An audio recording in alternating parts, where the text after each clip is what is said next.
Welcome to the FilmGamer Podcast, Season 4, Episode 10, Number 44. Yeah, I had to do at least one more. This has been a year since I saw Killers of the Flower Moon and The Killer with my buddy Eric. Thank you, Eric. Shout out to Eric. And I had to do at least one more. Now, why am I saying one more?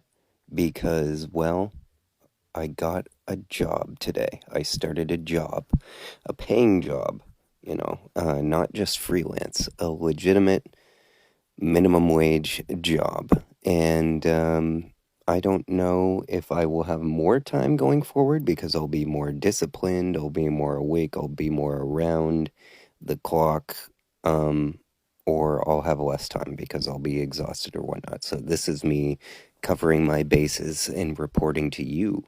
This is the FilmGamer Podcast, and we have quite a bit to talk about.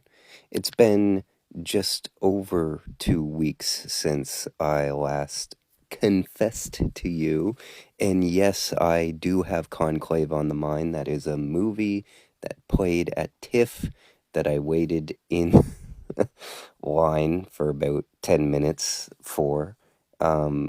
Why did I wait in line for a movie? Conclave, which is about the selection of the next Pope. It stars Ralph Fiennes, Stanley Tucci in a much talked about supporting role.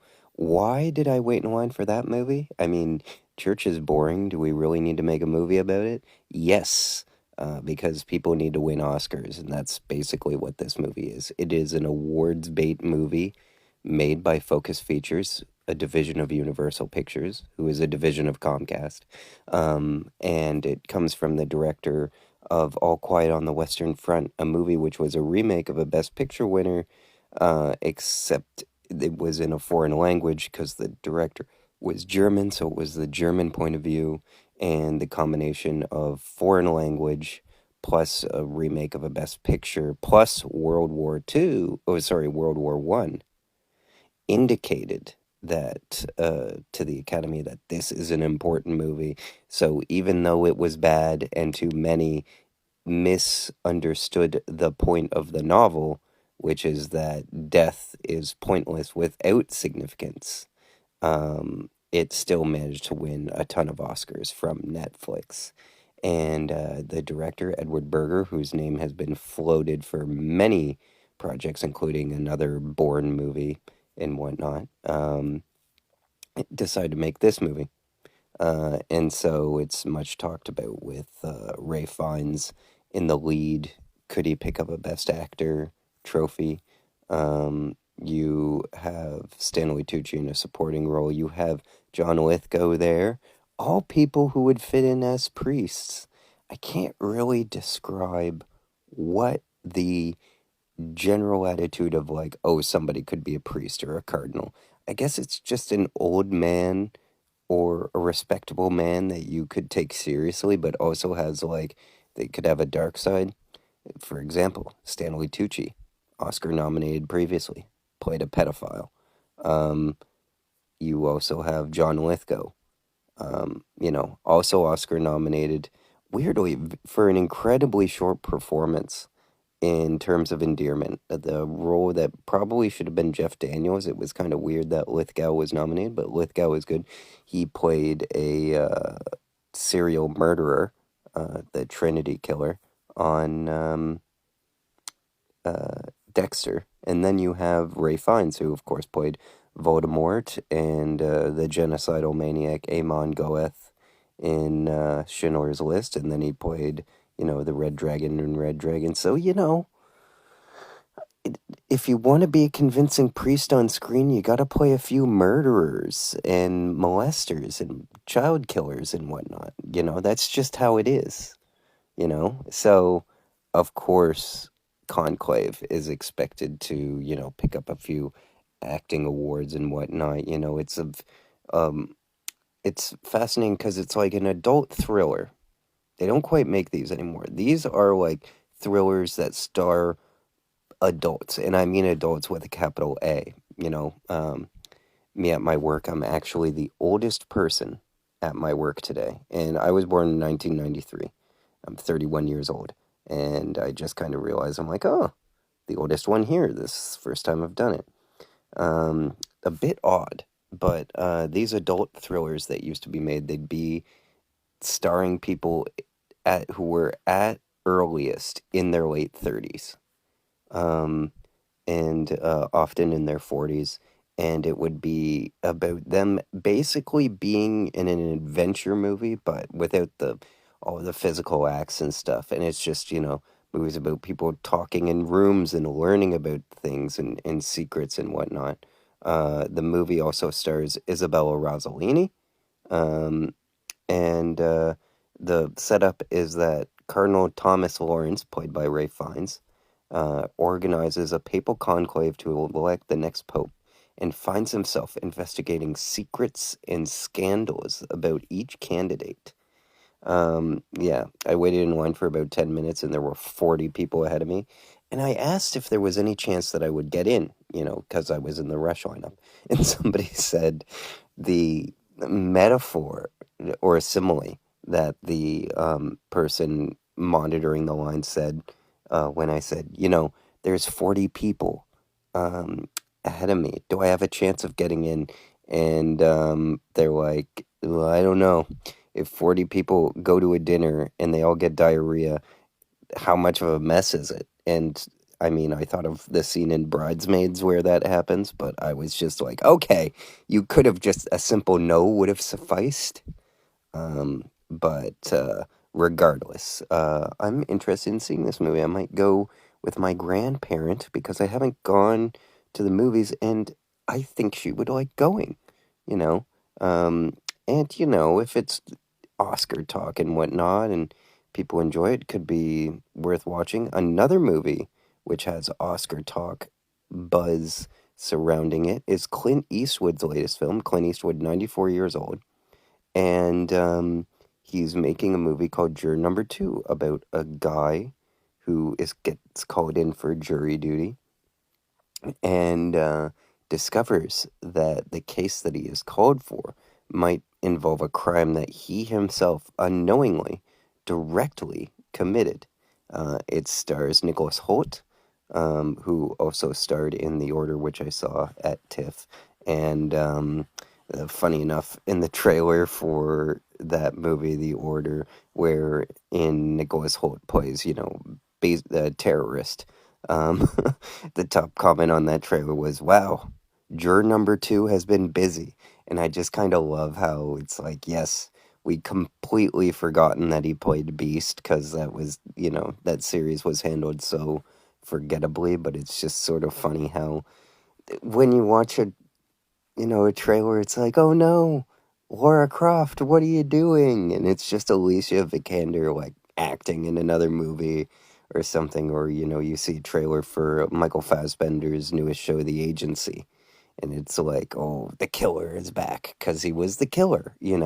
It's just the easiest joke to make, but it's, I don't know, a fun reference, because it comes back to this childhood imaginary dream you'd have where, for me at least, I couldn't, before I could read, I still watched movies and I still watched movie previews. And so anytime I saw the same actor, because actors look the same and all that stuff, anytime I saw the same actor in like another movie, I always imagined that it was a sequel to that movie. And it's just, all continuity, all continued universes. And now I just kind of think, all movies take place in movie land, and but across multiple universes. And now, you have the whole multiverse thing where you can break continuity and just slot somebody in, which is funny because it's like, Abbott and Costello meet Frankenstein.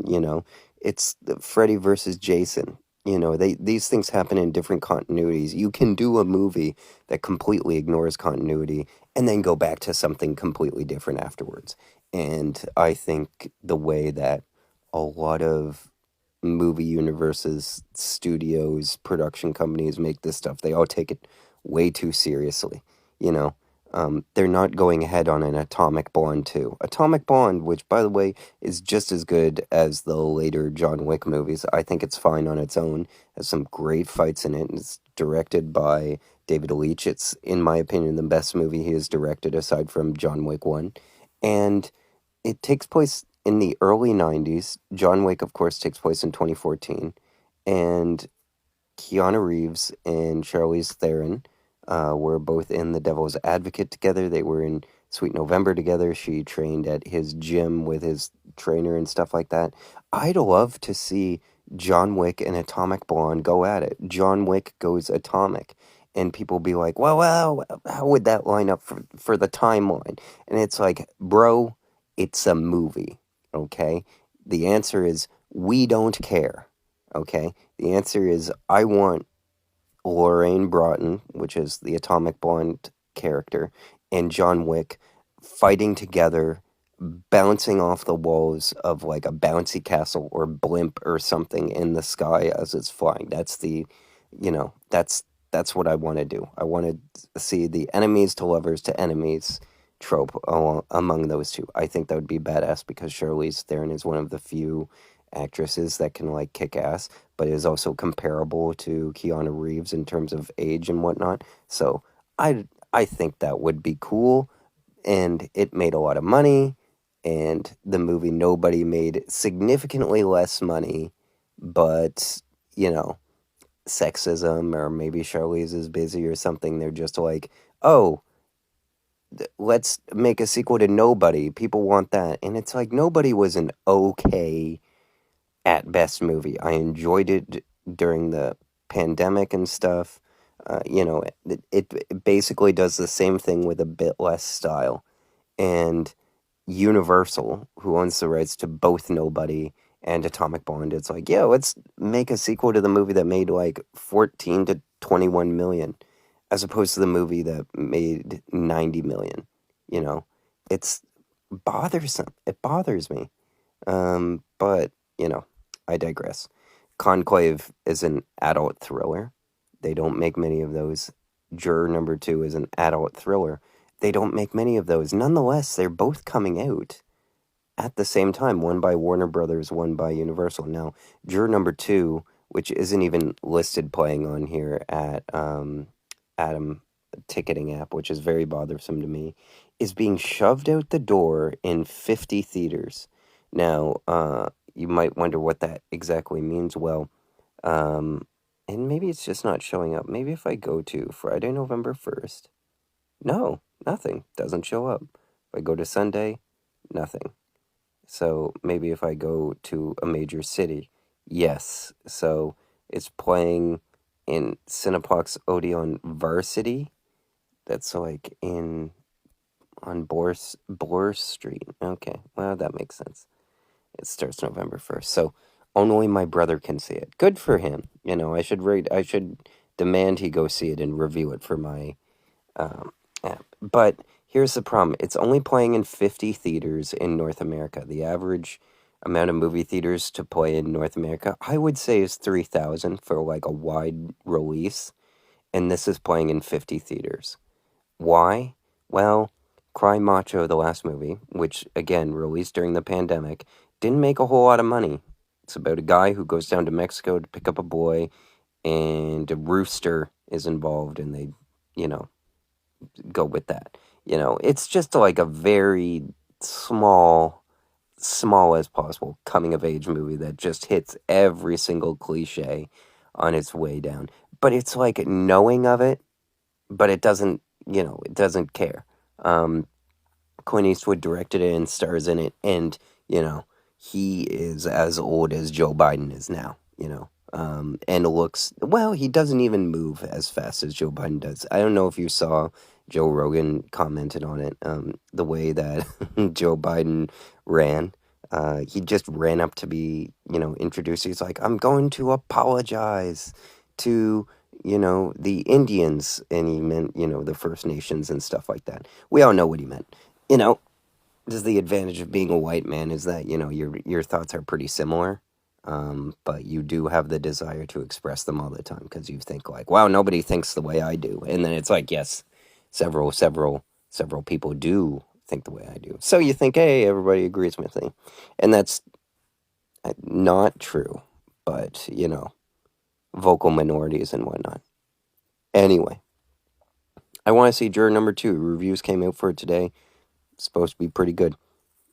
Clint Eastwood, 94 years old, still directing. How does he do it? Well, he has an incredibly solid team around him. Because that's what it's about. That's what directing's about. I finished milestone announcement here. The screenwriting book, which in my mind is the last screenwriting book that I'm going to read. I read Story by Robert McKee, that's a major one.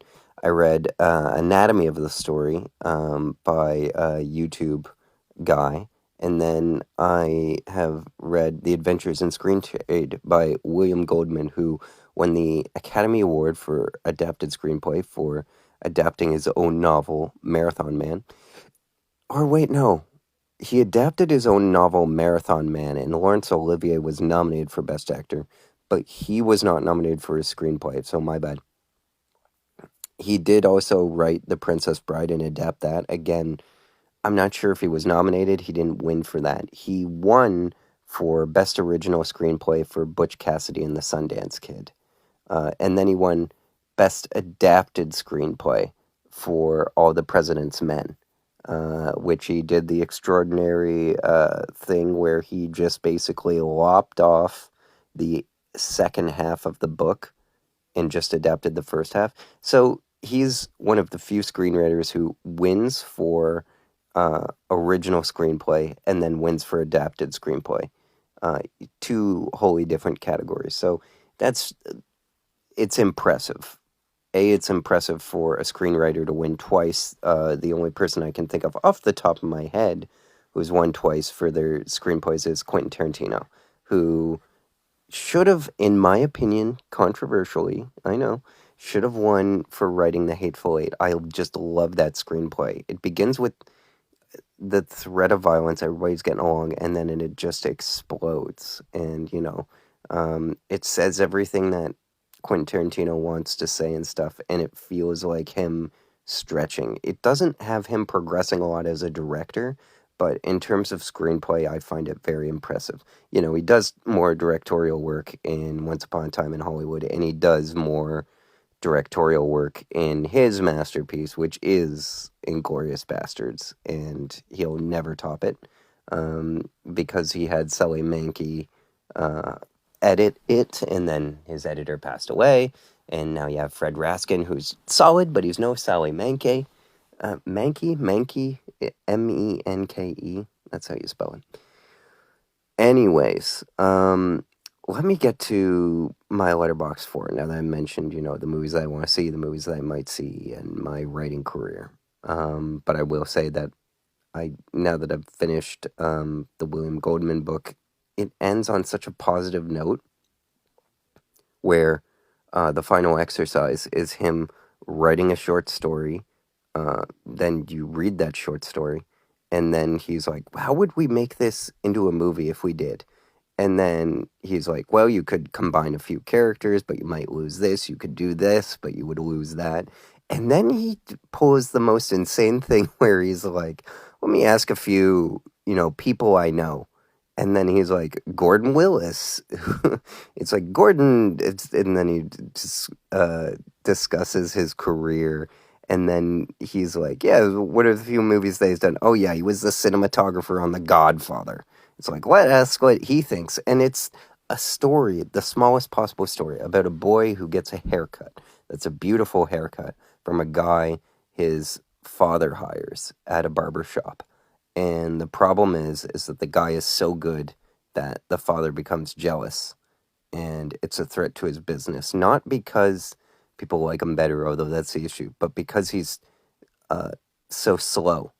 And basically the guy decides to live with them. And it's just so funny to me that when you're reading a good story sometimes, and it's something just so obviously different, you're like, I can't believe somebody took the time to make this into a story. And then they do it well. It's really quite something. So, he gets Gordon Willis to comment on it. He gets a famous, a top of the tops. He gets George Roy Hill to direct, of saying, hey, how would you direct this movie?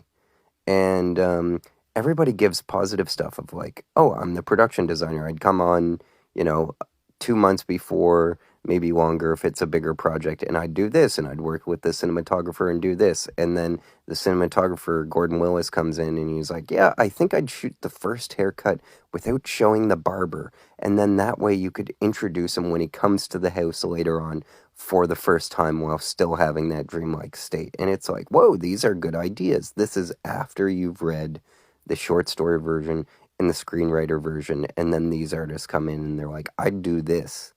And they all quite like the book, and the screenplay. And then the director comes in and just completely tears it apart, which is funny. He's like, wow, this doesn't work. This sucks. This doesn't, and it's funny because he mentions stuff that I was thinking of writing it. It's like, okay, can a haircut really stop the world? No, it can't. And nobody mentions it but George Roy Hill. And it's like, that's why George Roy Hill is the best. And what's interesting is he brings up all of these ideas that I thought of, but nobody else, the cinematographer, the production designer, the costumer, all, Oscar-winning people, and none of them had thought about that as a limitation. And the interesting thing that William Goldman brings up is that George Roy Hill was the only one who gave me a hard time about this story, pointed out the weaknesses in the story. And he's right, and he might have been right. And it was something that was never made into an actual movie. It's just like an exercise. And he's like, being a director is easy because you hire and you pick the right people. That's all what it's about. And it's actually kind of funny because it reminds me of what I watched this week, which was the Joe Rogan Donald Trump interview. And it's the only Donald Trump interview that I've seen where they're not trying to stick him, where he's not on. It's, he's on, but he's treated by Joe Rogan as an actual person because, Donald Trump tries to fire Joe Rogan up at one point. It's like, you wouldn't be able to get Kamala on here, blah, blah, blah. You'd just destroy her, kind of thinking it is a debate because everything, the way that Donald Trump was brought up as a competition, Joe Biden was like, no, I'd ask her questions and I'd just have a conversation with her because that's what I do. I'd just have a conversation and I'd treat her like a human being. And Donald Trump was like, oh, okay, yeah. And Donald Trump goes on in regular conversation because Joe Rogan is like, okay, you become president day one. What's it like? Like, what's the thing that you do? And the basic thing that it gets out of Donald Trump is that Donald Trump makes appointments. And it's just like, yeah, you have to pick this person to be Secretary of State or whatever. And then you have to figure out, how are they qualified? And Donald Trump basically goes on to say that for him, it was like basically a guess of like, he wanted some people who were business people because he wanted to drain the swamp. But then he finds out they can't do that because basically when you hire a business person to do a job like that, they're a complete wild card. They're not vetted. You don't know what secrets they have. You don't know what deals they have with other people. And you don't know if they're going to be a problem for you or not. And then he goes on to say how he picked poorly with John Bolton, who was his Secretary of Defense or Secretary of State. I don't remember which cabinet. I believe he was one of his Secretaries of Defenses. And he speaks highly of the one person in his cabinet who I did like, which was General Mad Dog Mattis, who ended up resigning just because he was like, Donald Trump deserves somebody who agrees with him, and I just fundamentally don't. And that was probably related to the one thing I criticized Trump about most, which was assassinating Soleimani. But it doesn't. That's neither here nor there. But the point is, and I am going to loop this back to screenwriting, believe it or not, is that Donald Trump basically talks about picking the wrong people. That he picked the wrong people that he didn't really want to pick, but he wasn't sure who to pick. So, he picked John Bolton. John Bolton turned out to be an idiot. And in this screenwriting book, George Roy Hill says the same thing. And he likens it to running a company, much like Donald Trump does, where it's about, you're picking people and they tell the story for you. And once you've picked the people, if you pick the right people, your work is 80% done. And it just becomes about managing your people. I kind of think about it about managers who one of them said to me, you know, you tend to think of yourself when you make a mistake as like you're a failure, and really your boss is the one who takes the responsibility. And it's like, he said, I haven't trained them enough. Another thing was I watched a clip from a movie I've been meaning to endlessly rewatch because I saw it once as a kid, and it was when I first noticed the presence of music in a movie. It's a Tom Hanks movie directed by Sam Mendes, who won an Academy Award for American Beauty. Then he made this, Road to Perdition. It's what Tom Hanks considers his most underrated film. And it's a story about Tom Hanks as a 1930s gangster whose son witnesses one of his murders. And the issue is that it's a movie about, and it's like, what movie isn't these days? Like, Empire Strikes Back is about, sins of the father, fathers and sons. It's a very powerful narrative theme. I honestly find it kind of a cheat towards depth, but Tom Hanks has basically a surrogate father in Paul Newman, one of his last, I believe, his last live action role. And he has a surrogate father in Paul Newman, who's this gangster. And Paul Newman has an actual son, played by Daniel Craig. And Daniel Craig is like the screw-up son, basically. Can't do anything right. And he wants to have a relationship with his son. He wants to include it.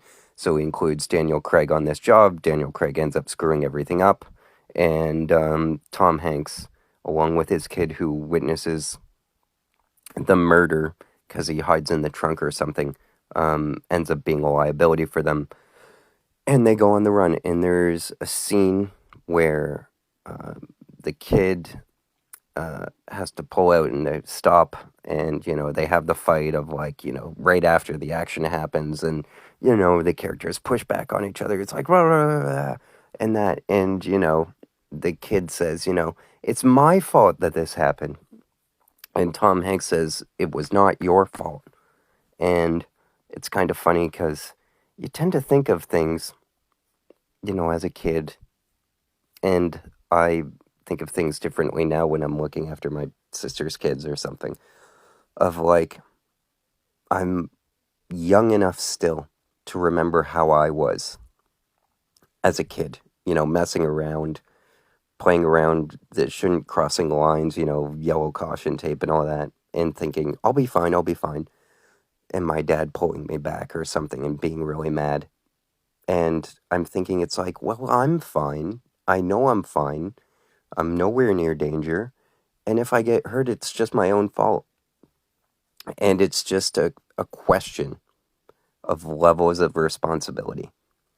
The person above you assumes more responsibility, and they're in that position because they assume more responsibility. And they generally know more, and they should know more, and they should take that responsibility. And too many people who get to that level just aren't good at taking responsibility or looking after those people or putting those people in charge. And honestly, I think that's kind of what Joe Rogan gets at, and what Trump sort of lets on, is that if the one area of being responsible, independent, and picking your job is just showing up and picking the right people, it's like Woody Allen said, 80 or 90% of life is just showing up, then Donald Trump does the showing up part well. It's just, if being president is just picking people, then he didn't do the best job. And the easiest way to compare that is compare him to his identical evil twin, Joe Biden. Joe Biden is like Donald Trump if he wasn't a succubus, if he didn't, suck the life out of everything around him. He looks old, broken, scattered. Basically what you would expect any 86-year-old man to be. I think Joe Biden's 86 or around there. Now, there are many people who are in that age, like Bernie Sanders is 2 years older, and he's been old since he was like 40, if you look up old photos of him, and he sounds the same. Like, he sounds coherent. Joe Biden does not sound coherent. I have a hard time listening to a full sentence that guy says. He has a hard time listening to a full sentence that he says. Whenever he talks, I'm like, ugh, is he going to make a mistake? He sounds senile. And even, I've seen interviews with Clint Eastwood. And Clint Eastwood is sort of the same. I kind of don't like listening to him. He's kind of hard to listen to because you trail off, you use less pronouns. And that's just an age thing. Like, the New York Times talked about it in their endorsement of Kamala Harris, of course, this weekend. They were like, I've interviewed Trump a bunch of times, and he's largely unchanged. It's just, he's older, and you can tell because, you use more pronouns, you lose track of your thoughts and that kind of thing. So you just tend to stick to saying the same things and that kind of thing. It's annoying. I feel like my brain is aging faster because I already do that.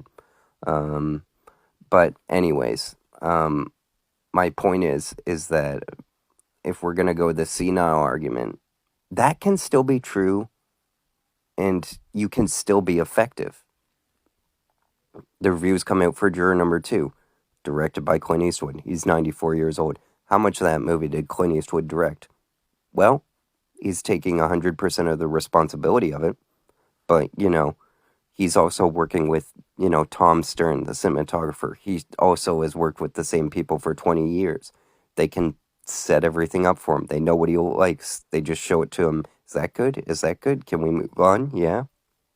And everybody is happy with Clint Eastwood getting the credit. So, that said, if he's like, let's say that he's senile, that he's old, that he's whatever, if he assembles the right people and they show up and they still make a good movie and you can decide for yourself, watching Juror No. 2 when it finally becomes available on HBO Max or whenever. And it looks good. The trailer for it does look good. You can decide for yourself if it's a good movie or not. Is Clint Eastwood still an effective director? Because all any of this stuff is at a certain level, at these high-performing levels of, like, making a movie or even running a country, and you can see it with Justin Trudeau, who's, a lot younger and stuff, is that it's a figurehead position.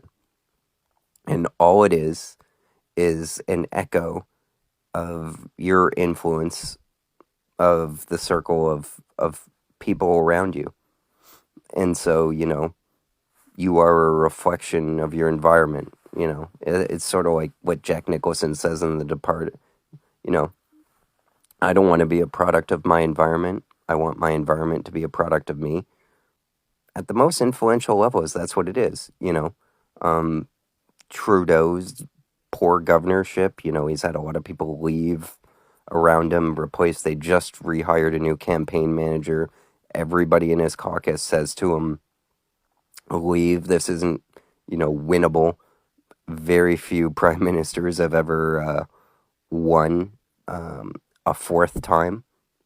There is one, and it's Trudeau's dad, so maybe a part of Trudeau wants to win a fourth time and stick around, and he also knows that if he leaves, it's going to be basically impossible for him to come back. Personally, I think he should leave, let the Liberals lose, and then come back and say, hey guys, I'm back.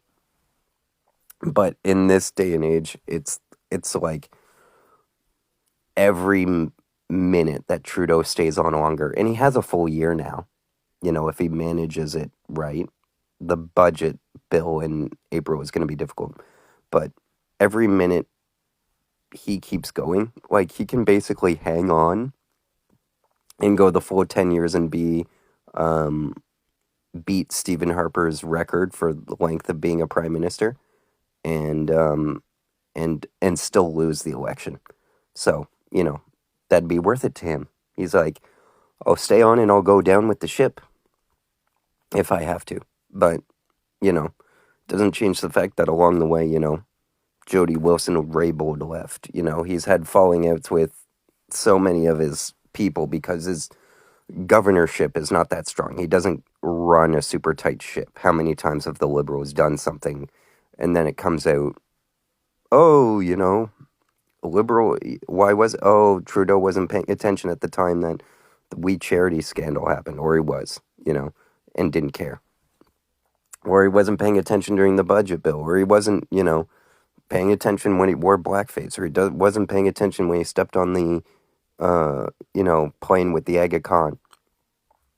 It's just like he either did, and he was purposefully careless, willfully blind, fair, or he didn't know, and he's just foolish, Either way makes sense. And you can look at that for Joe Biden. It's like, well, either, he's basically a fool, but nonetheless has surrounded himself by picking the right people. Best example is Merrick Garland.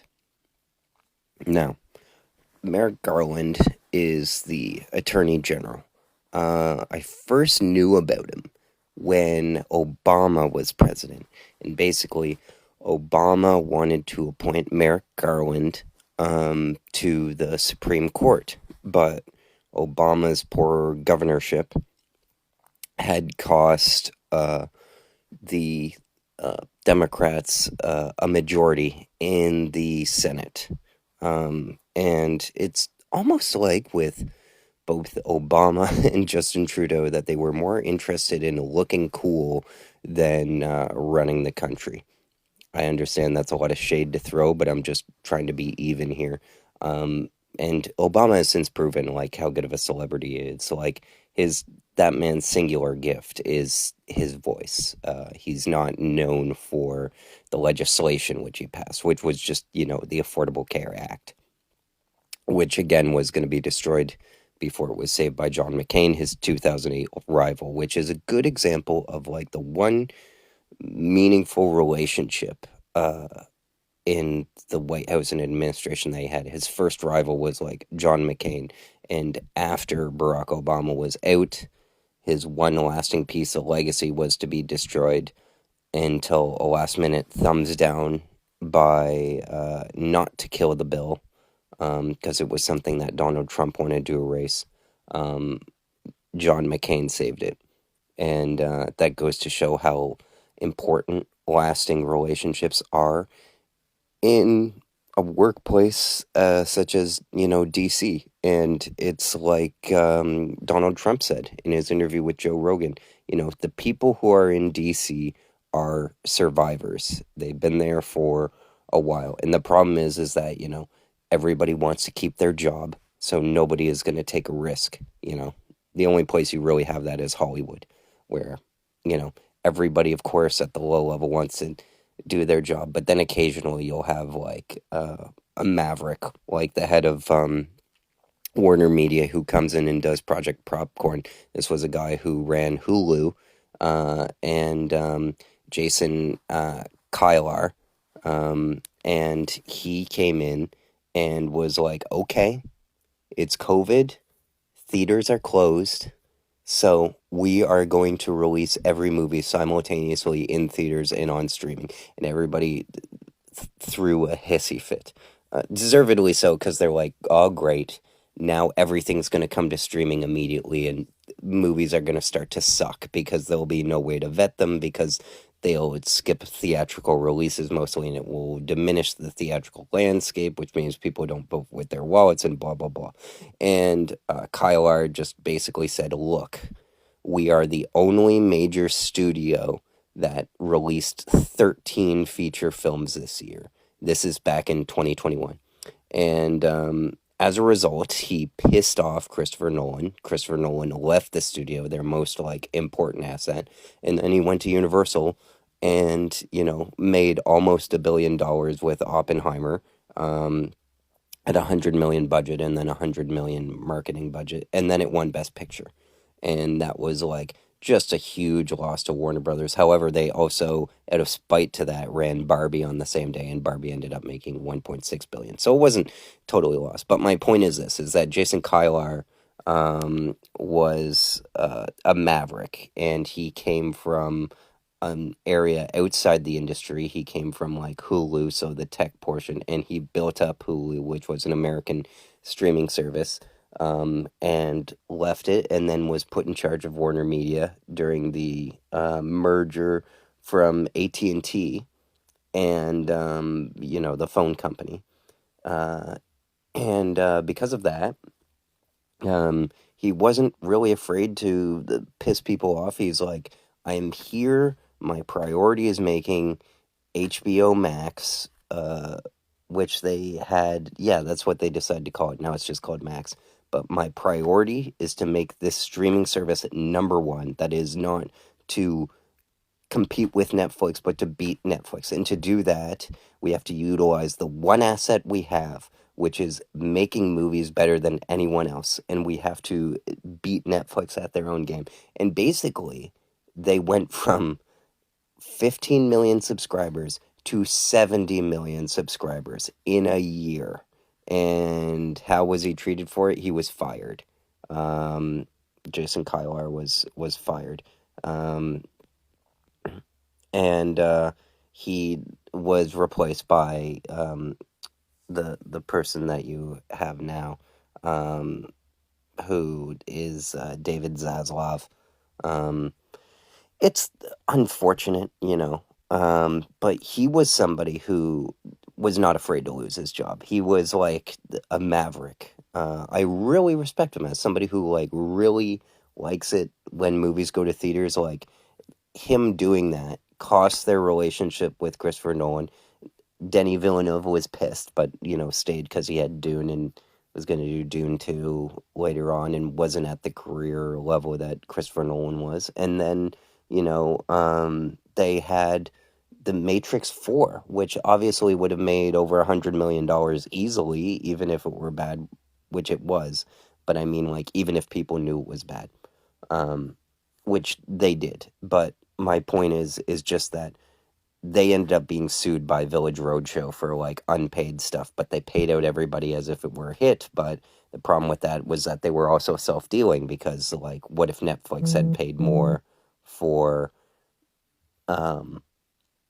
Godzilla versus Kong, which ended up, going straight to HBO Max. They were doing like self-dealing, and there was a whole thing, especially that with Dune, of like had Legendary, who was the co-financer on that, like had they paid them out evenly, they paid their stars like everything was a hit. But that didn't matter to Christopher Nolan because Christopher Nolan was due to receive like a 20% bonus check based on theatrical exhibition. And as a result, that was like they did end up releasing it in theaters without going to, because that was right before, because these were for 2021 movies. Tenet was 2020, and it waffled around the release schedule, opened in Canada first and then opened there. And then 2021, they're like, okay, we don't know what to do, but releasing Wonder Woman at Christmas 1984, the horribly reviewed sequel, did some numbers for us. We're going to utilize our streaming play and do that. Anyway, he did that, pissed off a whole bunch of people, and as a result, he didn't survive. He's not in Hollywood anymore. He's fired. He was replaced by someone else. Now, that was going to happen anyway because, some might say, because like AT&T sold its stake in Warner Brothers, and Warner Brothers merged with Discovery Channel, which for some reason had enough money in a way that still doesn't make sense to me. And then the CEO of the Discovery Channel became the CEO of Warner Brothers, and he gave himself a pay raise. And he was the number one paid CEO before he, like, when he was head of the Discovery Channel in the world. Like, he was the number one entertainment CEO in the world, and he gave himself an even bigger pay raise now. But like, that guy's a survivor. Jason Kylar is not. But Jason Kylar was a maverick and liked to do things differently. So, he did Hulu, and they did this, and then maybe he'll be back, who knows. But he did Big Swing, and he's gone. Obama could have, hung around more and been a senator for about 8 years. But he didn't want to do that. Kamala Harris, to me, is much in the same way. She was a senator for about 5 minutes, the same as Barack Obama was, like barely a one-term senator. And then uh, now it's a bit different because I always forget that she's has been vice president for 4 years. So that's given her more experience than Obama. And she was also Attorney General of California before she was a senator of California, and she was Attorney General of San Francisco, uh, or, um, or sorry, her track is currently vice president. Before that, she was California senator. Before California senator, she was attorney general of California. Before attorney general of California, she was lead district attorney in San Francisco. And then before that, she was a local lawyer. Um, and she, the controversy was that she dated the guy who was the mayor at the time in order to get on a certain board, which, to be honest, I kind of respect. Because, like, look at the trade off. She did get to, like, where she did. Like, her, like, a black woman being, like, the fact that there hasn't been a female president yet, which is kind of like astonishing because Canada had a female leader in the 90s. It's like, come on, guys. Like, feminism is very 90s. Um, to be able to, the fact that there hasn't been a female president yet, and you're a black female, and you managed to climb the ladder higher than Hillary Clinton, whose highest ranking was Secretary of State, until Kamala Harris became vice president, which then made her a higher ranking female personnel. So, like, the highest ranking female resident in U.S. history. The fact that she did that and she was black is very impressive, um, just because she did it. She's done it pretty quickly. Like, when like, she was a senator, like, just became a senator for the first time 8 years ago. Um, and now she's, you know, in line to be the president. That's just, I find that very, very impressive. That survivor sentiment that Trump says in his interview with Joe Rogan also reminds me of uh, from X-Men Days of Future Past, where my favorite scene in the movie, it's on the plane. You can watch it on YouTube. It's probably one of the first clips that pops up. But it's a conversation that Magneto, young Magneto, played by who else but Michael Fassbender, big Michael Fassbender fan on this podcast. Um, he says to Wolverine, I take it we're best buds in the future. And Wolverine says to him, you're like me. You're a survivor. And maybe that's just like a very male sentiment from, growing up on playing video games or whatever the equivalent was before my generation. But it's like the survivor, the last man standing. It's maybe hardwired into our DNA or something like that. But it, that's what it's about. Um, it's just about continuing and passing on. So it remains to be seen whether Kamala is like a survivor. I mean, that doesn't make Obama not a survivor. It's just like he was a senator. Like, he basically went from a professor teaching constitutional law to which didn't help him that much in terms of passing legislation. It's something my law professor, or politics professor, sorry, I get them confused, said about me, about like how professors do not make good politicians because they can only say what is and argue why something is, and they can't debate, they can't fight. So, that explains Obama.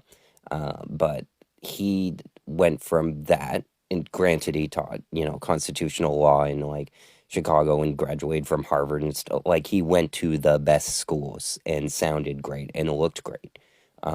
So obviously he went like straight from teacher, community organizer to uh, senator to president, whereas Kamala went from senator to vice president to possibly president. But before that, she didn't like like she wasn't just a teacher at school. She had to climb from like senator to be like attorney general, and then like attorney general of the state, and then attorney general of the city, and then district attorney, and then date in the mayor or something maybe to get it, and then make friends with Gavin Newsom and stuff like that, like who they climbed together. So it's just, I respect the climb is what I wanted to shout out.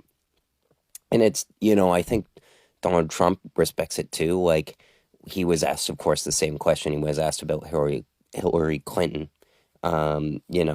famously, when it's like, can you say something nice about the other candidate? And of course, Hillary gives a bullshit answer and says, like, her kids, which is a terrible answer because we know the kids of which she's referring to, which are Donald, Eric, and Ivanka, are like kind of terrible, which is just an equally terrible Clinton response. Clinton, who is so funny to me because she is somebody who probably could have been good enough to make it on her own, and didn't realize how self-sustaining she was, but has such a defeatist attitude that she like hitched her wagon to Bill Clinton. And Bill Clinton, by the way, one of the smartest people I've ever seen. I honestly think the Rhodes Scholarship is legit, and somebody who follows in that path as well is Pete Buttigieg, who, if it'll be fascinating to see this rematch. If Kamala loses, then 4 years from now, we're going to have a Buttigieg versus Bernie Sanders possibly rematch. And then we're also going to have Gavin Newsom getting into the ring. He won't do that you know, if Kamala wins. So that'll be fascinating. But I'll be fascinated to see. It's like, okay, she'll be president for another 8 years and then end up doing the celebrity run like Barack Obama is, because Barack Obama right now is a producer in Hollywood. And it honestly seems like he's kind of always wanted to do that, like produce documentaries, hanging with celebrities like, Beyonce and LeBron and all of that. And like that's where he's at, on the court side, having fun, jamming, like does a lot of podcasts. He's cool enough to talk to. Politically, seems like a very boring interview because he's never asked substantial questions, and that similar playbook is what Kamala is going by. Whereas, Trump interviews are always something to watch. You always get good footage, good sound bites, because he's just an actor. He's always played the actor part, and that's the same way that, what Ronald Reagan did, even though their policies don't really align. It's kind of this fascinating thing where Dennis Quaid was asked about, his position to Trump, because Dennis Quaid played Reagan in the successful small movie earlier in September, Reagan, which was #1 at the box office with 10 million. Surprise hit because it wasn't like a major distributor, but unsurprising because it's a presidential biopic. Like, of course, that's going to make money. But he was asked by Chris Wallace, who was the Fox News takeover. They took him from Fox News, put him on CNN, to, broaden CNN's audience, because that's what you do. And Chris Wallace said, hey, it's interesting that you play Reagan and endorse Trump, because, Reagan was pro-immigrant, Trump is anti-immigrant, and then he listed a whole bunch of policies that Trump was like that, like, in a very, like, unbothered way. Like, Chris Wallace wasn't trying to, like, prove anything. He didn't, like, have an agenda. He was like, hey, here are these points. Can you answer these points about Trump? And then Quaid gave decent answers, in my opinion, and answered them, and Chris Wallace was like, hey, I'm satisfied, okay, and it was, there was a level of decorum to it. I mentioned how good Dennis Quaid was in The Substance, which I saw, where he filled in for Ray Liotta last minute. But yeah, it's just fascinating to see all these people play their roles. Like, the world is like a play. Everybody has their role. And, Trump has just always been kind of, and I don't mean this diminutively, but like a circus performer. All he knows is how to perform for the camera, and people like that. And it comes down to like what the election was about. And Trump, when he went against Clinton, was about who was like the better performer, and she was using an outdated playbook and lost. And then in 2020, it was about like just decency. Like, one person wants to make America great again, and that shining, city on a hill speech which Reagan gave, and the beacon and return to old times. Who can do that? Who can bring back the old times? Who can really make America great again? And Joe Biden won that one. Um, and now Trump is running again because the Republican Party is weak sauce, and there's nobody who can really beat him. Although if he loses this time, enough of the power players since he's been there the first time back in 2016 have repositioned. Like, they've gotten their place, they've gotten their hooks in, they've built their camps, they've made their alliances, they've made friendships with Trump. And you can tell because like people on the left are like, business people are like weirdly afraid of him. I mean, you see the heads of newspapers who are all billionaires. Soon Shung, who's the head of the LA Times, he's a medical professional. And he declined to have the LA Times, which is, by the way, not the paper itself, it's just the editorial section. So it's not like, it's very confusingly written.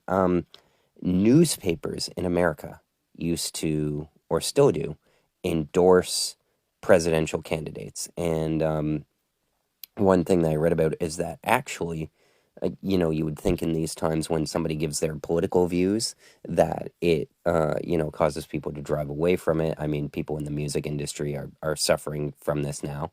Like Chappell Roan, a pop singer, has a few good songs. Good Luck, Babe. I'm not going to name all of them. There's one with Champagne. Champagne Supernova. No, is that the Oasis song? Shoot. See, White Wine Supernova? That sounds very girlish. That sounds very, very white girlish. See, now it's bothering me. Now I'm gonna look it up. Give me a second.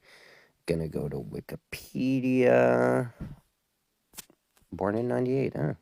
Not that much younger than me. That's the thing. It's just, I'm getting old, and it's like it used to be, oh, they're only a few years older than me. Oh, they're the same age as me. Oh, they're only a few years younger than me. And it's just, yeah, getting old sucks.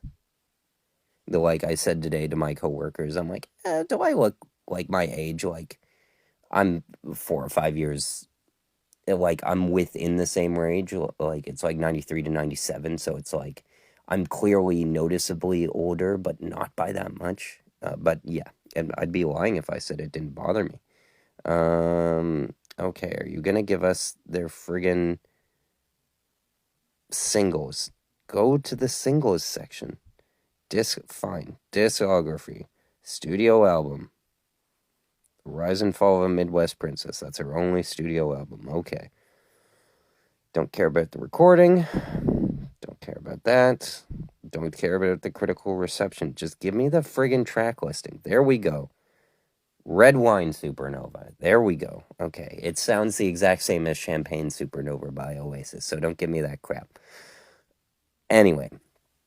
And I wouldn't have guessed Feminine Phenomenon. That's her, like, number one thing. But, like, Hot to Go is her other one.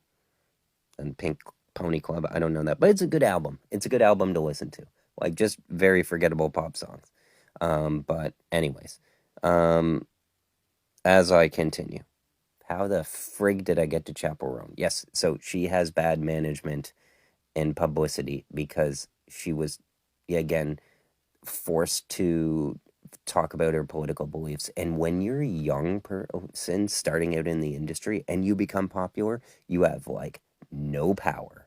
Like, the famous thing that you can do is after the Will Smith slap, and the Smiths have like very good publicity.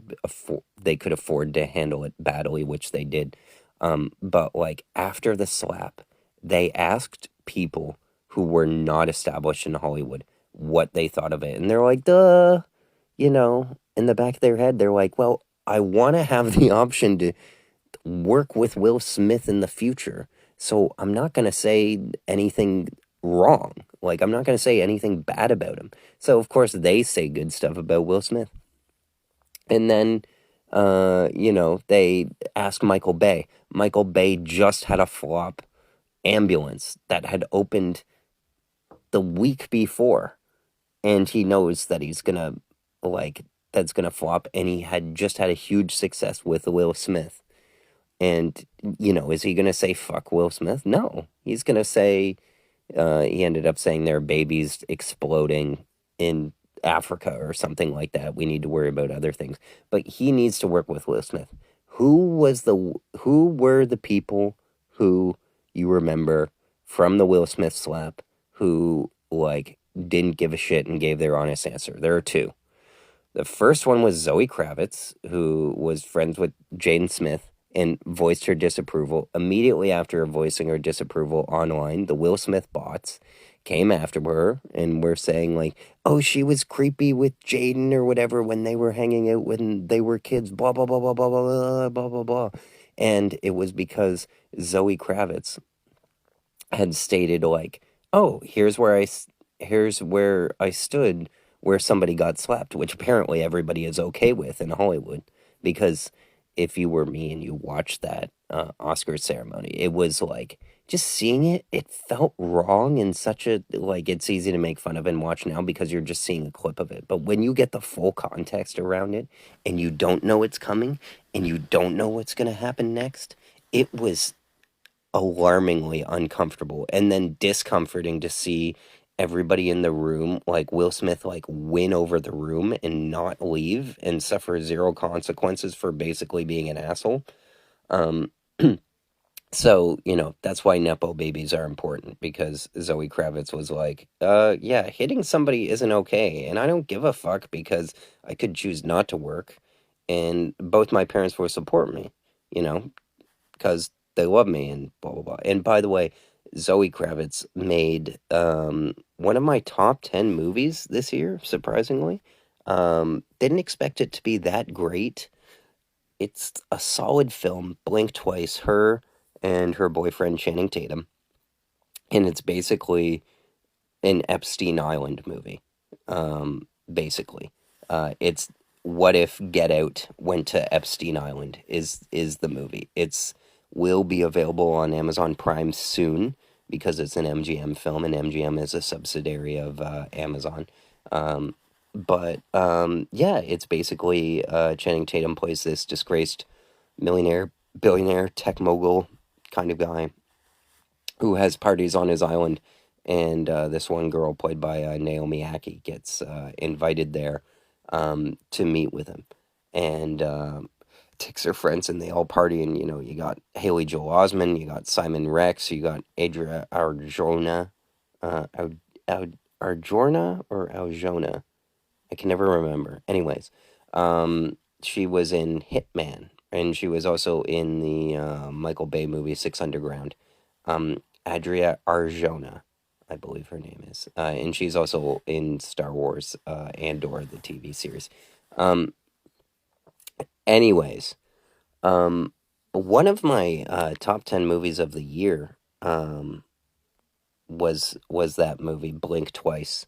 So I just wanted to shit that out. But they asked her, she was one of two people. So that's why Nepo babies are important. That's why Dakota Johnson was so lauded, because they friggin' say what's on their mind. And yeah, and that's why, who else could have made an Epstein movie? Yeah, Blink Twice. It's currently in my number 11 slot of best films of 2024. Just running it down. 13, I have an HBO Max movie, Caddo Lake, which M. Night Shyamalan produced. 12, I have Speak No Evil, the James McAvoy movie. that I saw. 10 First Omen, 9 Deadpool and Wolverine, 8 The Beekeeper, 7 A Land of Bad, which I messaged Russell Crowe on Instagram today that I liked so much. 6 Love Lies Bleeding, that's the Kristen Stewart crime drama. 5 Furiosa, Mad Max Saga, 4 Rebel Ridge, 3 Quiet Place Day 1, 2 Anora, 1 Civil War. Anyway, moving on. The second person, the only other notable person to speak against Will Smith was somebody who was established, who didn't give a I'll say it. No, I won't, because I don't want the explicit language barrier. Doesn't give an F about what people think, doesn't need the work, has enough money. This is why you need those people, because they can say, I don't care, it was sickening. And that was Jim Carrey. And Jim Carrey was attacked for it because people immediately said afterwards, oh, remember when he like grabbed Will Smith and tried to kiss him or whatever? That was like a joke that Jim Carrey did in the 90s at the MTV Movie Awards. And it was like people started saying, hey, remember when he was like an asshole playing Andy Kaufman? And then just, again, the Will Smith bots struck again and thought of every, horrible, weird. Remember when he said this creepy thing to Emma Stone, because he was basically like, wow, Emma Stone is like really hot, except that Jim Carrey is like in his 50s, and this was Emma Stone 10 years ago. So it was kind of like creepy. Like he said it in a kind of like, I'm still kind of turned on kind of way, and it didn't go over well. And then it was, that's the thing with comedians. It's like there's a line and he kind of crossed it and stuff. And of course, the Will Smith bots dug all this up. And then immediately, guess what happened? Jim Carrey goes on, because this is him while Sonic the Hedgehog 2 is coming out. He says, I got to change the narrative. Like, the Will Smith bots are like, it's crazy. If you go on Twitter today and you comment about the Will Smith slap negatively, you will get 40, I'm not kidding, you will get 40 people. Wow, they're not people, they're bots. But you will get 40 people coming after you about how wrong you are, that will personally insult you. Even if you have like 0 followers or something and comment that. It's the same thing if you comment on the Johnny Depp thing. And again, it's like, pretend you're neither here nor there on Johnny Depp or whatever. To choose to have the freedom to like criticize Johnny Depp, even as a joke, because you can criticize him as a joke. He was just like he just signed a new role to be in a movie called Day Drinker, where he's a guy who's a day drinker on a cruise ship, speaks to a bartender. They get caught up in the world of crime. The bartender is played by Penelope Cruz. They're together for the 4th time now, because they were in Blow together. They were in Parts of the Caribbean 4 together, and they were both in Murder on the Orient Express, although they hardly shared many scenes together. But Matt Bellany was like, oh gee, I wonder, which role Johnny Depp is playing in. And it's like the bots will come after him for that. Like it's crazy. If you make one comment, like, just test yourself, okay? Because I do this sometimes, meaninglessly. Choose to write an opinion on social media somewhere that isn't even, like, not one you even believe strongly, but maybe the opposite or something. Like, just to cast a stone in the pond, and you will be frightened at the amount of, like, bots that come after you for saying, like, the wrong thing. Now, some people love it. I mean, I personally love being, like, a rabble-rouser sometimes, although I will never post an opinion that I directly, like, disagree with, because I'm too responsible about, like, what gets said mirroring my own thoughts and feelings.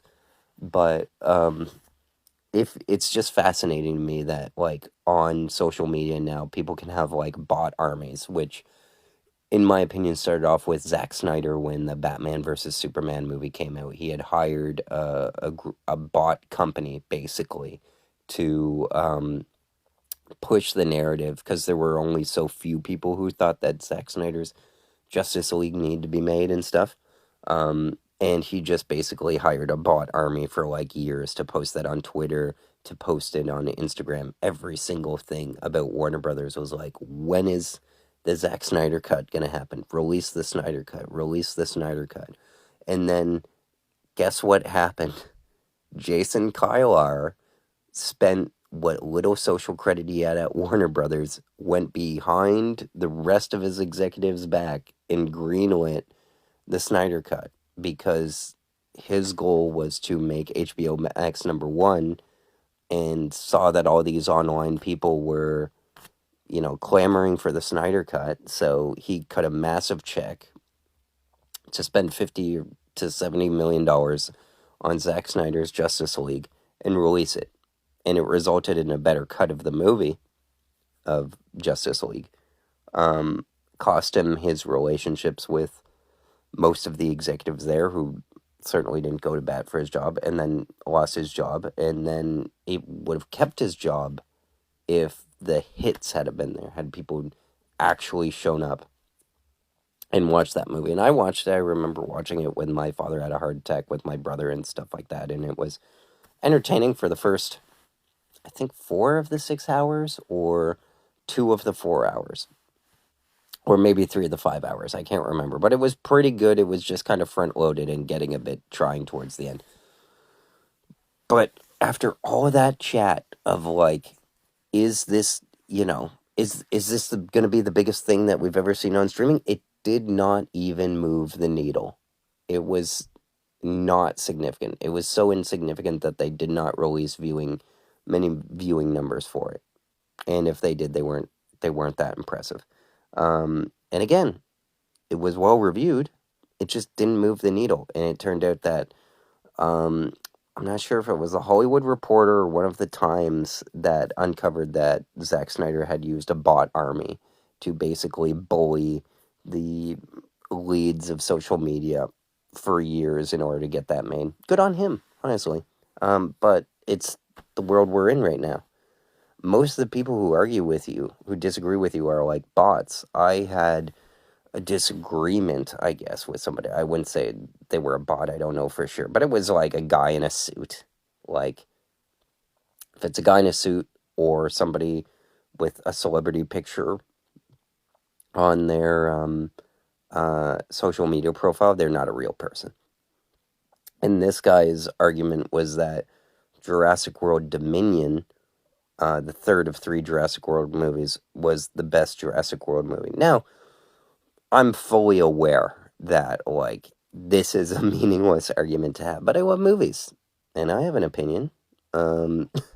So, using my FilmGamer streaming page, I commented, like, no, it's not the best,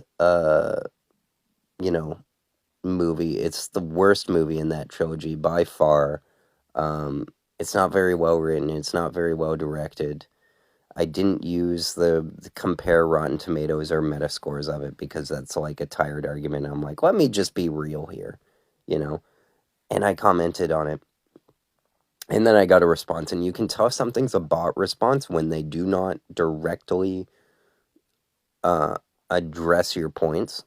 Because a human will either go point by point and like dismiss all of it, or they will go after you personally, or they will take one point, blow it up, and exaggerate it.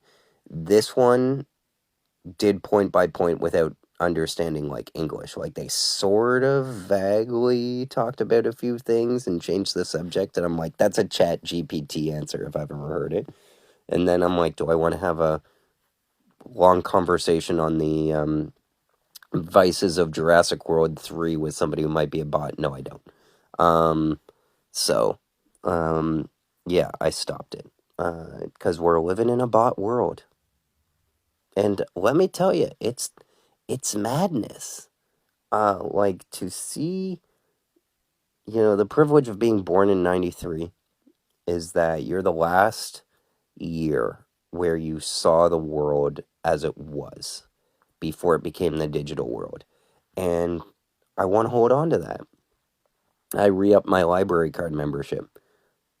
The first thing that I want from the library is I want to rent Call of Duty Black Ops 6 because I'm new enough to still be into COD and play every single COD campaign. I played every COD campaign going back to number 4 in 2007 when I started high school. And I'm still haven't gotten out of COD yet. But the reason I want to get it is because there's no value to it of buying it digitally. Because if I buy it digitally, it's $105. That's a ripoff, even with a $50 gift card, which I have, thanks, Brother Al. But, like, paying $55 and then having Microsoft, like, shut it down, the servers down, like, however long, is bothersome to me. Because on this new one, there's an always online requirement where you always have to be connected to the internet. And if you have to be connected to the internet, you have to be connected to the servers mostly. And that's ridiculous because there is a campaign. Yes, I am a person who plays Call of Duty for the campaign. I don't want to hear your hate. Who plays Call of Duty for the campaign? I'm prestige. It's like, give it a rest, buddy. Okay? I play Call of Duty for the campaign. I play the 6-hour campaign. I enjoy the story. It's a roller coaster ride. It's easy to play down the sights. Boom, boom, boom. I enjoy it. And by the way, the campaign reviewed really well. It got a 9 by IGN, I know. But, like, it got a good review. Great. Really look forward to playing it. But I don't want to spend $105 buying a game which I won't actually own. And worse, the physical copy that you can buy does not contain the game on disc. It will just take you to the store where you can get a legitimate copy of it for free and then spend all that time downloading the game, which is very annoying to me. However, I do have a library card membership and can play it for free, so why don't I? But I still play COD. Okay, now I'm like, where the frig was my point that I was making? I left off at, like, Jim Carrey and that the bot army came for him, didn't I? Yeah. So that was my point, is that, like, the people who speak truth to power are those who have been around for a while or have security, and that's how you survive. You have security, you have success, you earn your success, and you stay put. And to know who to pick and just kind of navigate through your career involves knowing who to pick. It involves making alliances and picking the right people. And Trump being new to politics, and also, in my opinion, not being a very good judge of character, just wasn't good at that by his own admission. And that's why you should watch the Joe Rogan interview. Because he's basically like, I picked the wrong people. And my comparison is that, Joe Biden, senile old Joe Biden, has picked the right people to his own detriment. I began this second part of this podcast talking about Merrick Garland. I might have accidentally said Alex Garland because Civil War was my number 1 movie of the year, but Merrick Garland was somebody who Barack Obama wanted to put as the justice of the Supreme Court, but he didn't have a majority, so Mitch McConnell ignored it. And had they tried harder during midterms, they could have won the Senate, but they didn't because Obama was busy, being a baller and giving interviews and stuff like that, which he did very well, and again proves that's where his interest was all along, because he does have high ground, a Hollywood production company, produces, Oscar-nominated documentaries and all that. But, like, he had Merrick Garland. So what happens is Joe Biden is like, who do I pick as Attorney General? And it's just like, you don't want to embarrass yourself. You want to pick somebody who's going to be effective. But you don't know everybody, but you have connections. So Joe Biden has Barack Obama's connection, and he's like, well, Obama wanted to pick Merrick Garland for the Supreme Court. Supreme Court is law. Attorney General is law. I'll just pick him for, to be my Attorney General. So, Joe Biden picks Merrick Garland to be his Attorney General, but he doesn't personally know Merrick Garland that well. This is speculation on my part, but like he knows him because of the Obama connection mostly, and knows that he does good work. And Obama picked him because he considered him a moderate, and that's demonstrably proven. Because what happens is that the Hunter Biden laptop situation happens. Hunter Biden is basically Joe Biden's only surviving son. Joe Biden had kids and a wife. They died in a car accident. He had a remaining son. One was in the army, was, the star son, and he basically gets cancer and dies. So Joe Biden has one son left, and that's Hunter Biden. He has one daughter left, Ashley, but he has one son left, and Hunter is in his 50s, and he's kind of basically a screw-up. He's kind of like Donald Trump, because if you remember, Donald Trump is also a Nepo baby. Fred Trump is his father and stuff, and he took over from him. So that's why it's so funny to see these two paired together. Hunter Biden goes on trial, Donald Trump goes on trial. And surprise, surprise, they're both found guilty because they just are put in a position where they're given so much power. Absolute power corrupts absolutely, and they can't help themselves. So Hunter Biden is guilty of felony possession of a gun without a license and also being under the influence of drugs at the time. It's a hard case to prove, but it's proven well. Now, how did it get proven? Well, this is the delicious irony. Joe Biden put in charge Merrick Garland as Attorney General. The Attorney Generals are what decides what goes to, what court and where. And what happened was a case in Delaware of Hunter Biden because, that's where they're from. Hello, I am in Delaware. I always think of that from Wayne's World. The person who's the district attorney in Delaware is, I forget his name, but he's a Trump holdover because all Trump did for basically the majority of his time in office was like, hey, I'm going to go to jail at some time in my life. I better pack the courts with as many freaking judges as I can. And that's what he did. He appointed judges every single day. But, and that's a major thing of what presidents can do. They can appoint judges of the 9th district, 7th district, whatever, to the Supreme Court. Trump's luck of the draw, he had the most significant appointees to the Supreme Court of any president in our lifetime. He got 3 judges in 4 years. Meanwhile, Obama tried to convince Ruth Bader Ginsburg to step down, and she's like, no man is going to tell me what to do.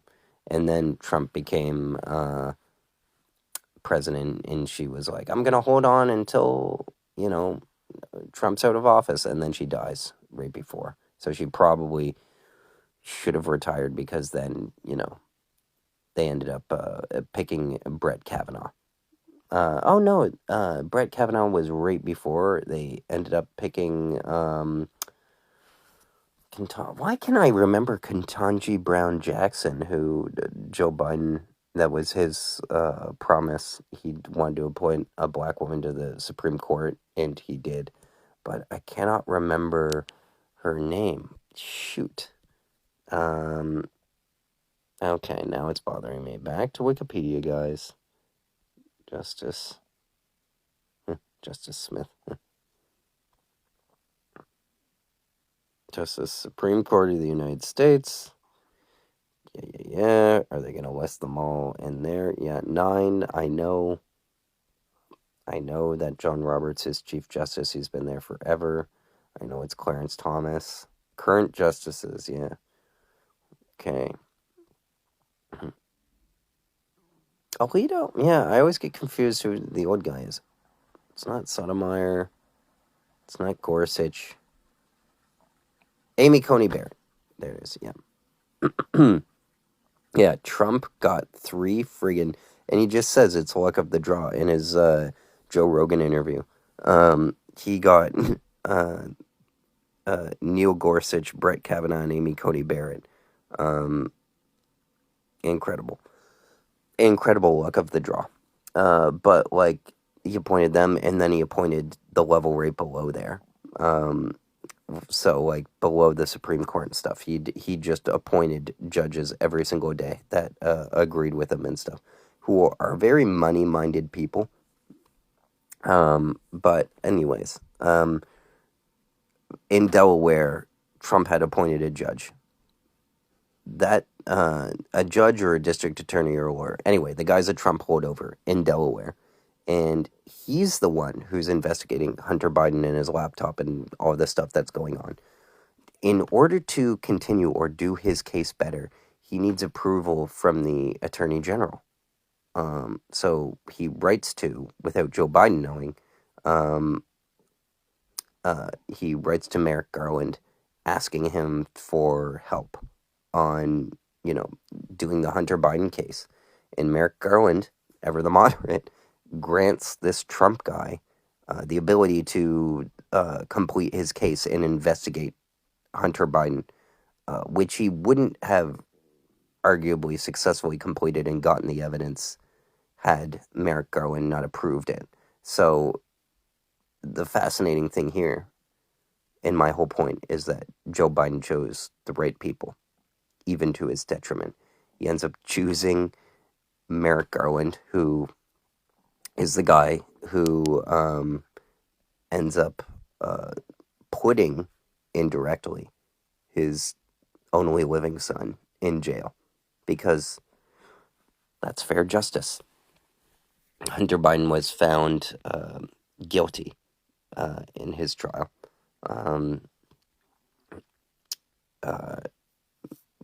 For, tax evasion, very stuff. And in September, Hunter pled guilty to all of his tax charges, and he was federally indicted. And his son, the President of the United States' son, is going to go to jail. And amazingly, Joe Biden isn't really connected to any of it. Now, part of it is, like, the people around him keeping him away from it. And then part of it, could just be cluelessness, ignorance is bliss and stuff. But I just find it fascinating, yeah. So, the guy's name was Weiss. You can look this up to be sure. Who was the special counsel appointed in the Biden investigation. And Merrick Garland granted it. So it's kind of fascinating, because there was, like, a plea deal. They had a hard time agreeing to it, and then, he was gonna be dismissed, and then wasn't dismissed. They caught a few lucky breaks. So it was just, I don't know, fascinating. Of course, he goes down for, like, tax charges, but Hunter Biden is scheduled to be sentenced on December 17th, 2024, and he could face up to 17 years in prison. Although they expect, fewer than 5 years. Interestingly, Joe Biden can pardon his son, which is, like, a fascinating thing. It's like, if you're going to die in a few years, I mean, Joe Biden could live, and, Jimmy Carter lived to be 100. So actually is still alive. My God. But Joe Biden, let's say he lives to be only 87 or something. Does he want to die knowing his son is in jail? His only living son is in jail? Obviously his son is more important to him than the presidency. Or maybe not, because somebody like Joe Biden, like, Joe Biden's path is, like, an interesting one. He basically, believe it or not, was the youngest senator ever elected in the history of the United States. He was 29. And you have to be 30 in order to be a senator in the United States. There is that age requirement. And so he was scheduled to turn 30 on or before Inauguration Day or something like that. So he became a senator, and then he was a senator forever. Like, well, not ever, but he was like a senator from the 80s to 2008, and then he decided to run for president, and he didn't do very well. He was beaten very badly, his own admission, by Obama. And then to control Obama, they just put Joe Biden with him, paired Joe Biden with him. So Biden was just, for 30 years just palling around as a lawyer. He was a lawyer. It wasn't even like the best lawyer or anything. He wasn't like head of his class or anything, although at one point he claimed to be. He was honestly like me. Like, he was like back of the class, but, notable, kind of handsome in his day, hair thinning. Anyway, but he was also like a football star and stuff, and did track running and stuff like that. Anyway, I'm flattering myself. But Joe Biden was like a senator for like way longer than Obama, way longer than, Bush was governor, way longer than Clinton. Either Clinton was governor. He was there for like a long time. He's had more experience, like he said, over 30 years experience in Congress, and that like matters, guys. Like, that's wisdom, that is experience. That's like he knows how Congress works. Obama didn't know how Congress works. Knowing how the government works actually makes you an effective runner of it. And so anyways, he knows so he's a survivor who knew how to pick and who to pick and whatnot. And my whole point is just that Biden has picked, like, just an incredible group of people, like, super competent people, are good at doing his job, that it really doesn't matter if Biden is only effective or competent from 10 a.m. to 4 p.m. That's more than me. Hey, ooh. No, I'm more competent than that. But, like, my point just being, like, hey, if you can walk them to the right place on time, if you can get them to sign the right things and put the right people around him, you can accomplish anything. And that's true with Biden, and it's true with Clint Eastwood. And it's demonstrated in my book. And, imagine if, Joe Rogan didn't have Jamie to pull that up, It's just like that, Imagine if Matt Bellany didn't have producer Craig, There's always somebody behind the curtain. And they're not the ones, like, always pulling the show, but they're influential. And my point is, it's just that when it comes to these things, screenwriting, any trade that you have, think about how successful you are. It's a bit different now because you can do things on your own. Like, I run my website mostly on my own, and I do fine. A lot of people, like, work completely independently and are successful on their own entirely because of their own skill. But there are other places where people work where it is highly teamwork dependent. And if you've ever been on a group project, and I've been on both where I've run the show or the show has ran me, I've been on group projects where I do next to nothing, I touch nothing, and we all get an A. That's what being president can be like. And in my opinion, Joe Biden does it well. But geez, I haven't even gotten to my last Letterboxd 4, so let's get off the politics or whatever. But also, Donald Trump sucks. Easily our funniest president, though. Our, as in United States, everything that they do affects us. That's why I've been so happy about all the FTC stuff and stuff. Like, they announced hearing aids now are going to be compatible with everything, regardless. Like, that's great, And then I spoke to my colleagues today, told them that, and they're like, wow, that's huge. That's actually huge because people come into the store trying to get, like, their hearing aids to work and stuff like that, and AirPods and stuff, and it's something that's been meaninglessly, like, different codecs, different pairings with different pieces of technology and stuff, and that's changed now because of American legislation and stuff like that. That's, like, presidential because the person that Biden inherited. But to most people, what we're shown in politics isn't directly influencing of us And so we just kind of see what we're shown in the media, and what the media cares about is sound bites. And who has the best sound bites? Donald Trump. There's nobody even close, because there's nobody who's as unrestricted in what they thought as a white male baby boomer who is super rich. So my letterbox last four. It's Halloween time, so I've been watching quite a few horror movies.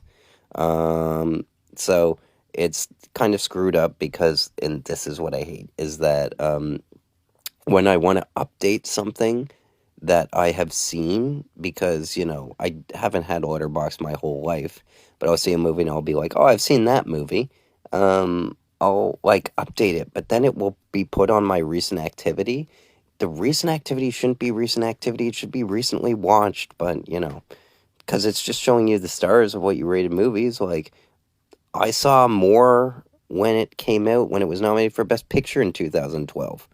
Um, I write boring but features extraordinary action. I should say features an extraordinary action, because it's the most boring movie.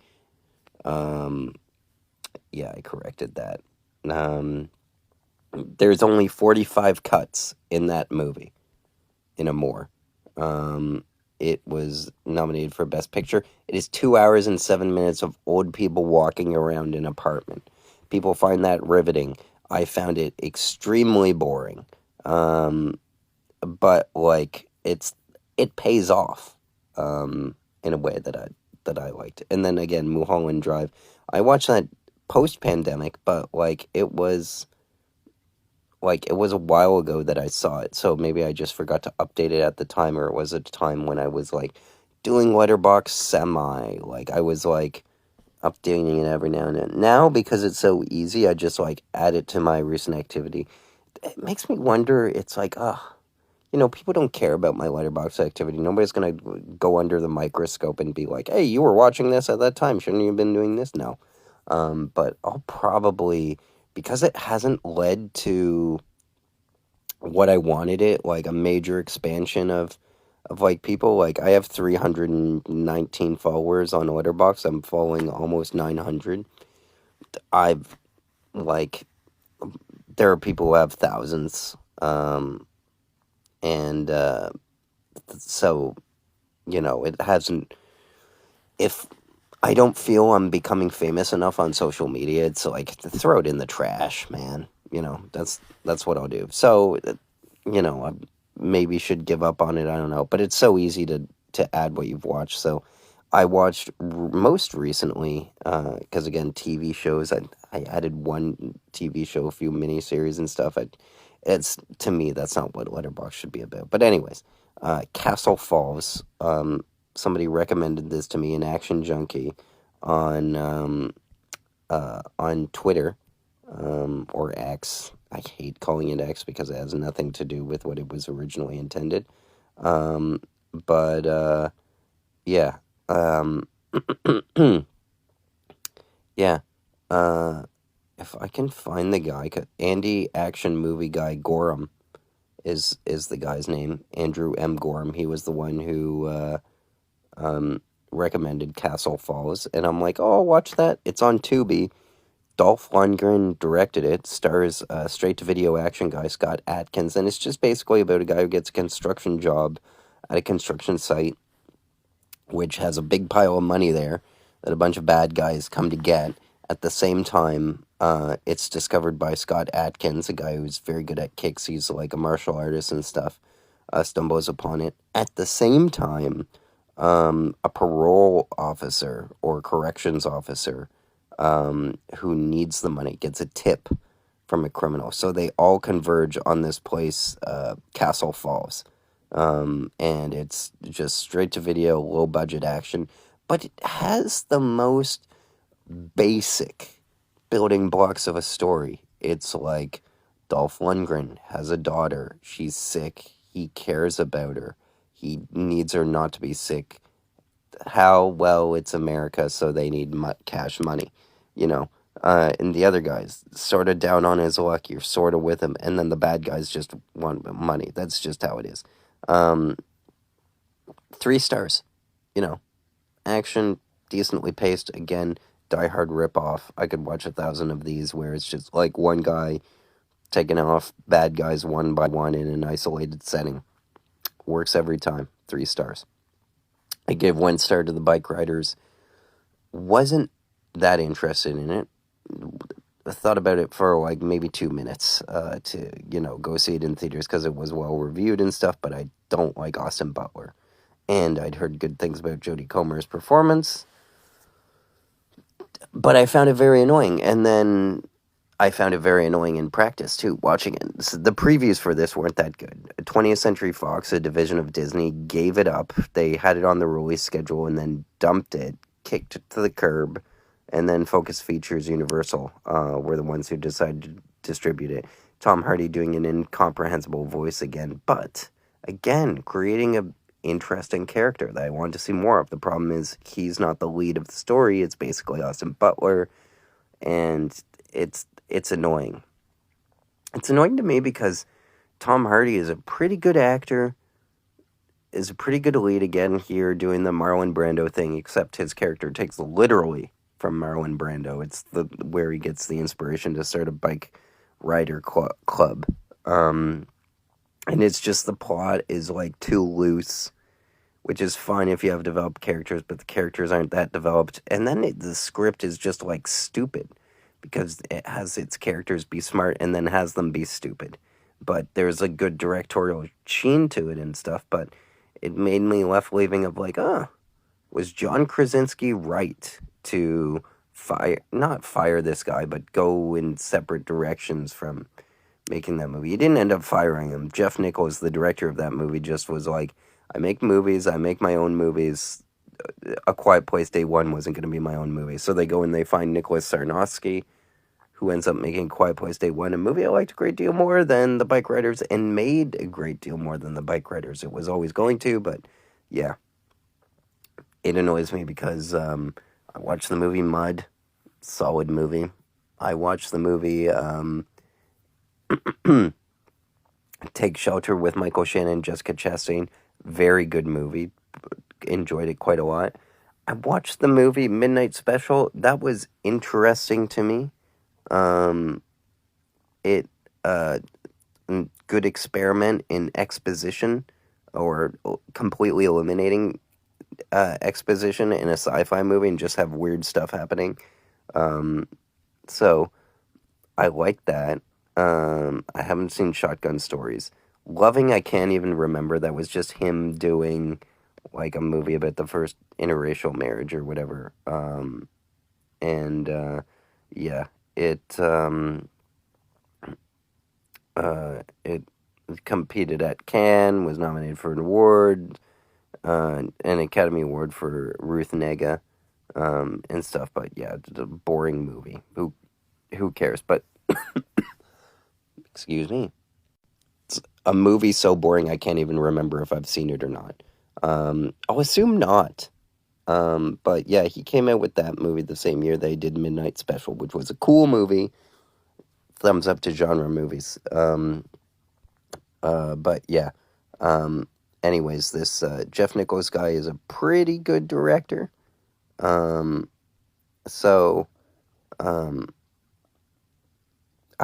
I hope he does something like more interesting next. Because I like Take Shelter and I like Mud. And my Midnight Special was okay. Loving was kind of boring. And then The Bike Riders was just like, forget it. So, you wonder, you just wonder, will he, bounce back, or is he one of those directors who just keeps sliding? But yeah, Michael Sarnowski won that one, with Paramount and whatnot. So anyways, back to my activity. It is Halloween, so I've seen quite a lot of movies. I watched The Shadow Strays. That was the last midnight movie at TIFF. It was so long, they started at 11:30, and that was the night before I left, so I'm like, it's coming on Netflix in a month, I'll just wait. And I waited, and I saw it, and I watched the first half of it. Great action, completely nonsensical story. But the action was so great. It is top-tier action. It's just pointlessly 2.5 hours, and so the choreography carries. And yes, it does a lot of CGI, and there's some stuff of like, wait, who are they looking for? Yeah, I guess this is bad. It's just basically about a woman who's skilled in the art of killing, who defies her mentor to save a boy from a ruthless crime syndicate. I could barely pick that up while watching it. And she just destroys everyone in her path. It's on Netflix. I always prefer watching it in its original language. It's made in the neighborhood of the raid, which is to say, like, that the guy who directed it, Tino John Gento, Tino John Gento. It's TJAHJANTO, Timo. He had directed segments of VHS 94. The Night Comes for Us is like the main one that I know, which has amazing action in it. And then he also did a segment on ABCs of Death. And he's directing Nobody 2. So there you go. Like, what's going to happen is Nobody 2 is going to come out, and then people are going to be like, oh, this guy's a genius. I've been on board since blah, blah, blah. And then everything he does is going to be seen as, like, genius because the action is going to be so amazing. That's what's going to happen. But anyway, solid movie. I gave that one 3 stars. I watched Halloween 3 Season of the Witch, which, again, isn't a Halloween movie. They just stuck that brand on it to sell. And I'm like, oh, is this like one of those misunderstood masterpieces? Because everybody talks about how great it is, and it's like, no. 1 star. It's bad. They were right the first time. Were we too harsh on that? No, you weren't. You were correct the first time. It's a bad movie. Why? It's a ripoff of Invasion of the Body Snatchers for 1, and then it's a dry run for They Live for 2. It's just basically about Shady Corp, which is brainwashing people with the television signals, which turns them into monsters and, like, kills them when they wear, like, Halloween masks or something like that. It's stupid. It's not scary. John Carpenter was just, like, experimenting. It's a bad experiment. Caddo Lake, another movie I saw. That's the M. Night Shyamalan produced one. Put that on 13. It's fascinating because it's basically like a murder mystery, like Sharp Objects, but a missing person. And when you find out what's going on, it's not something that you would really guess unless you knew the genre.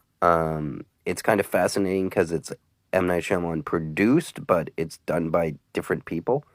So not M. Night Shyamalan. It's done by a female directing crew. The woman's name's Celine Held. And the male director's name is Logan George. And they've done, like, a few other movies. One's called Lockdown, also other movies called Caroline and Topside. But Lockdown was a 12-minute film. Topside is an 85-minute film. It's rated average 3.5. And that's a 2020 movie. Their most recent movie, that's just a short called Caroline. So Topside is really the major movie that they did. I'm curious what it's available on. Is it going to show me? Releases. No, it will not. Okay. Tom, am I following this guy? I am not. Okay, yeah. I do not like that guy. The top review is by a pundit who is just, like, personally messaged me that I was, like, unfairly criticizing somebody who wrote for his website that he doesn't pay people on, as if it's, like, a mark on his integrity or something. But the guy's, like, a pundit who doesn't actually review stuff. He just talks about its awards chances, and I hate that. But anyway, I liked Caddo Lake. 3 out of 5 stars. I saw Halloween 2. Not a great movie, not a great plot. It all takes place in a hospital, but it's solid. Like, it's just like a solid, horror movie. 1981, Jamie Lee Curtis looks the best that she's ever looked. Not as bad as its reputation suggests because not a lot happens in it. But it has dreaded horror movie logic. But yeah, Jamie Lee Curtis looks very good. Looks very good in it, indeed. I watched Freddy's Dead: The Final Nightmare, which is Nightmare on Elm Street 6.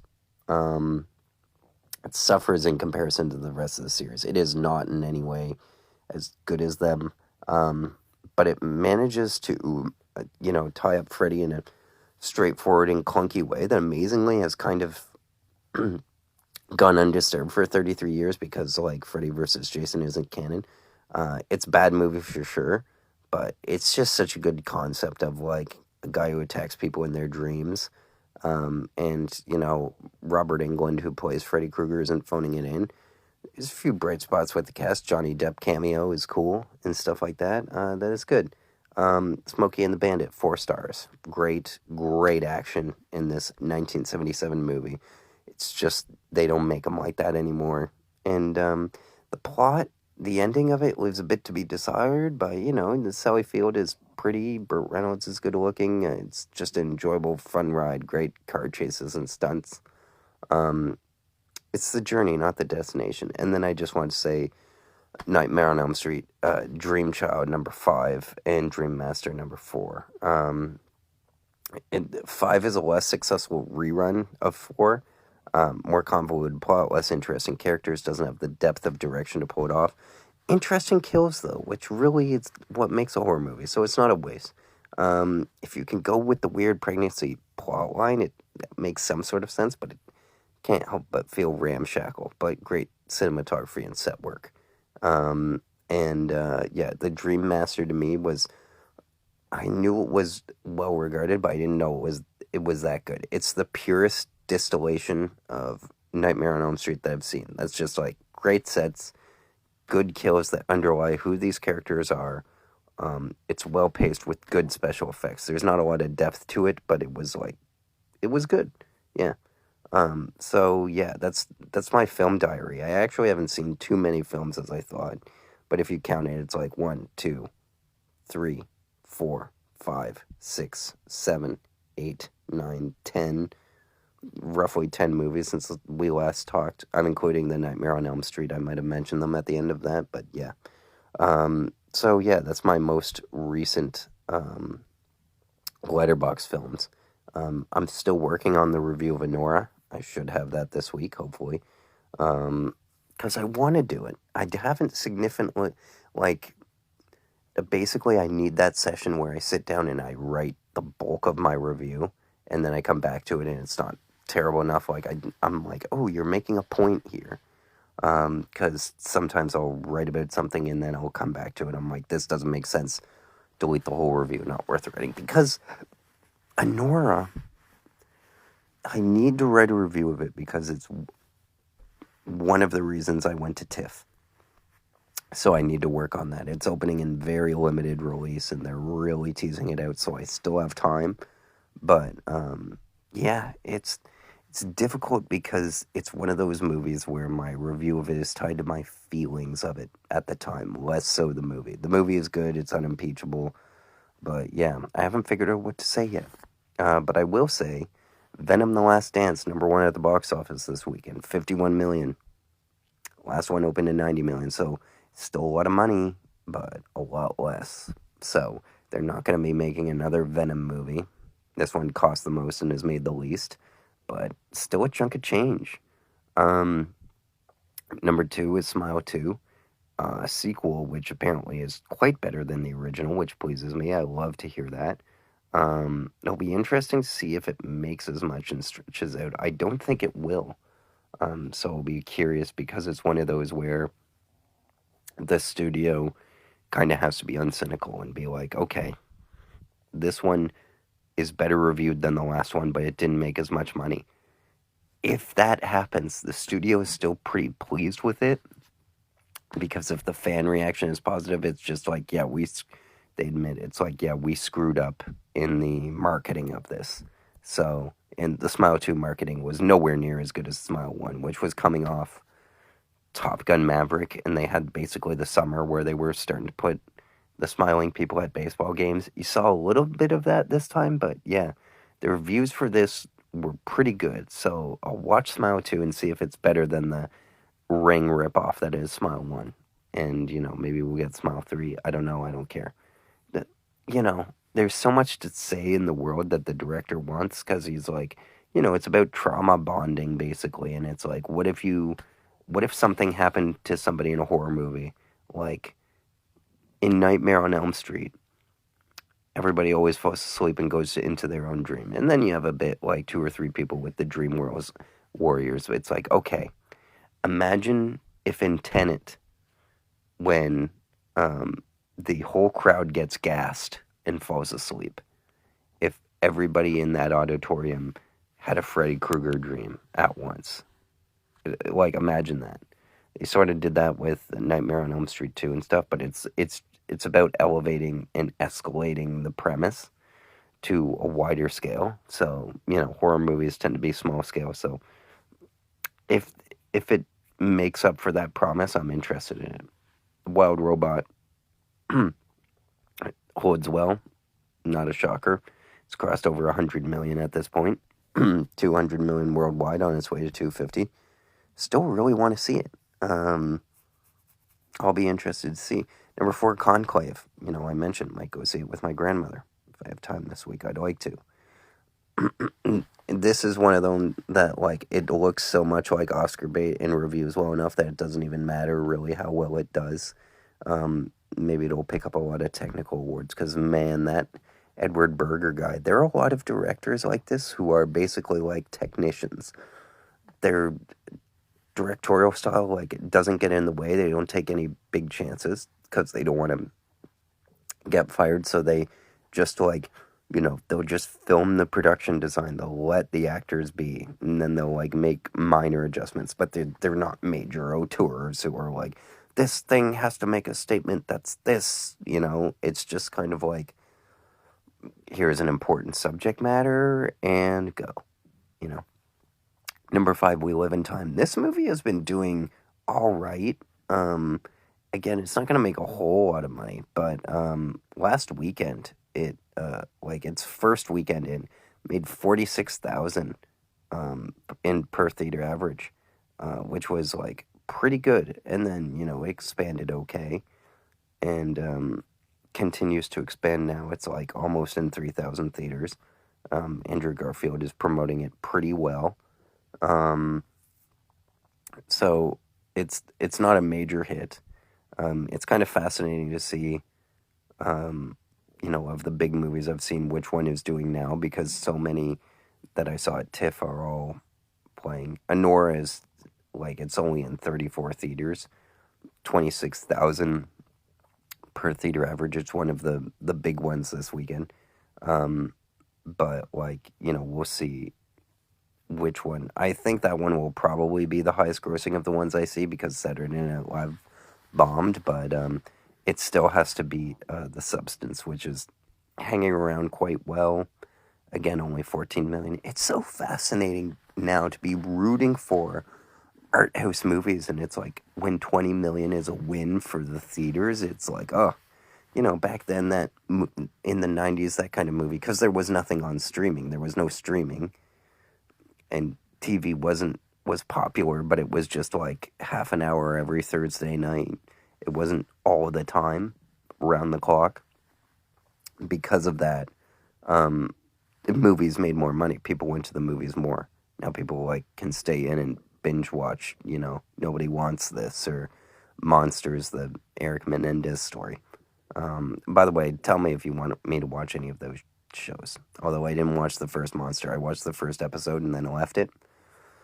But anyways, number 6, Terrifier 3, Close to Christmas. It's doing well. They just nailed it. Fangoria made this movie. They marketed it to their horror hounds. It did, great. And outgrossed Joker 2. Folie de. Number 7, Beetlejuice, was always a nostalgia play. Was always going to be big. Ended up, it's grossed more domestically than Dune Part 2, which is funny. Just funny to say. Cost $100 million. It's made $288 million just in the United States alone. 400 million worldwide because it's more of an American property. But yeah, then you have Anora, just almost bringing in $1 million in just 34 theaters. That's very impressive. Piece by Piece, $8 million again. Shouldn't have been a Focus Features movie. It should have been a pure Universal movie.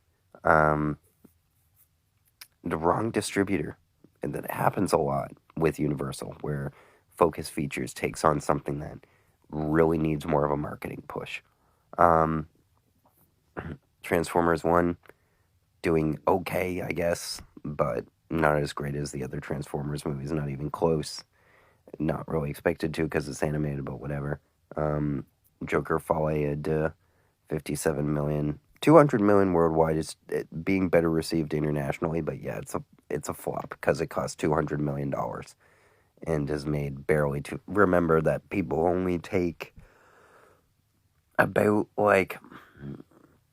45% of what's made foreign. So you divide that up and it's you get 65% of what's in North America and then 45% of worldwide and then 25% of China. I mean, Venom The Last Dance did only make 51 million domestically, but it also made 50 million in China alone, and then internationally it made 124. So it's made 175 million and it cost 120. Going by the math, it's not purely profitable yet, but it's it's good to say that it's it will. And then Saturday Night, it's fading at 8 million. This really needed to be a big hit, and it wasn't.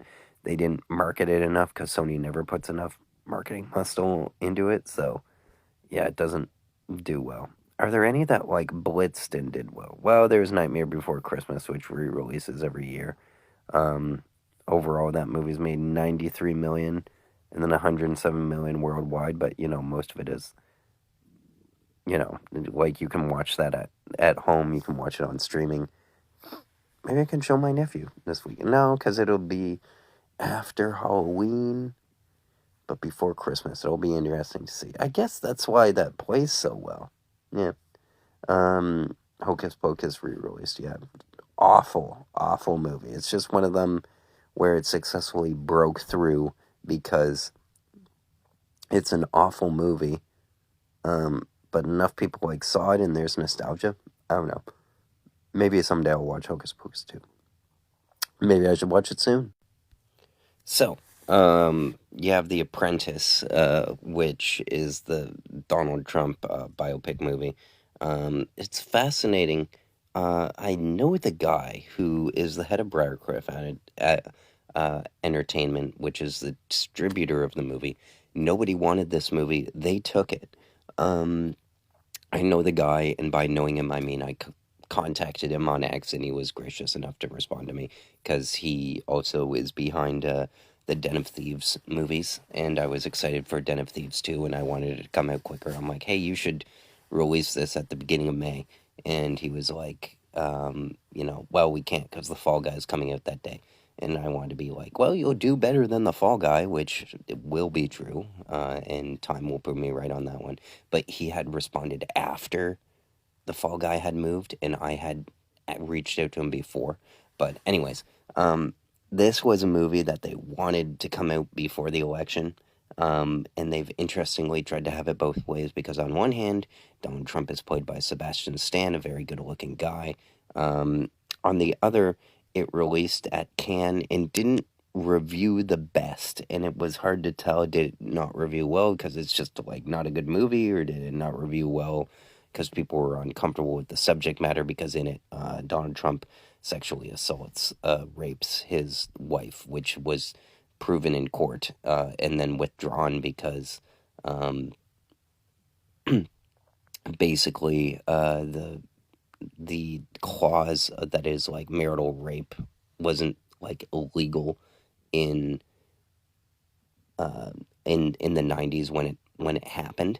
And it's called The Apprentice because it's about basically Donald Trump apprenticing for a guy named Roy Cohn, who was basically like taught Donald Trump the essential, which is like no press is bad press, never admit defeat, um, stuff like that. That guy's played by Succession actor um, uh, Jeremy Strong, and he was a prosecutor.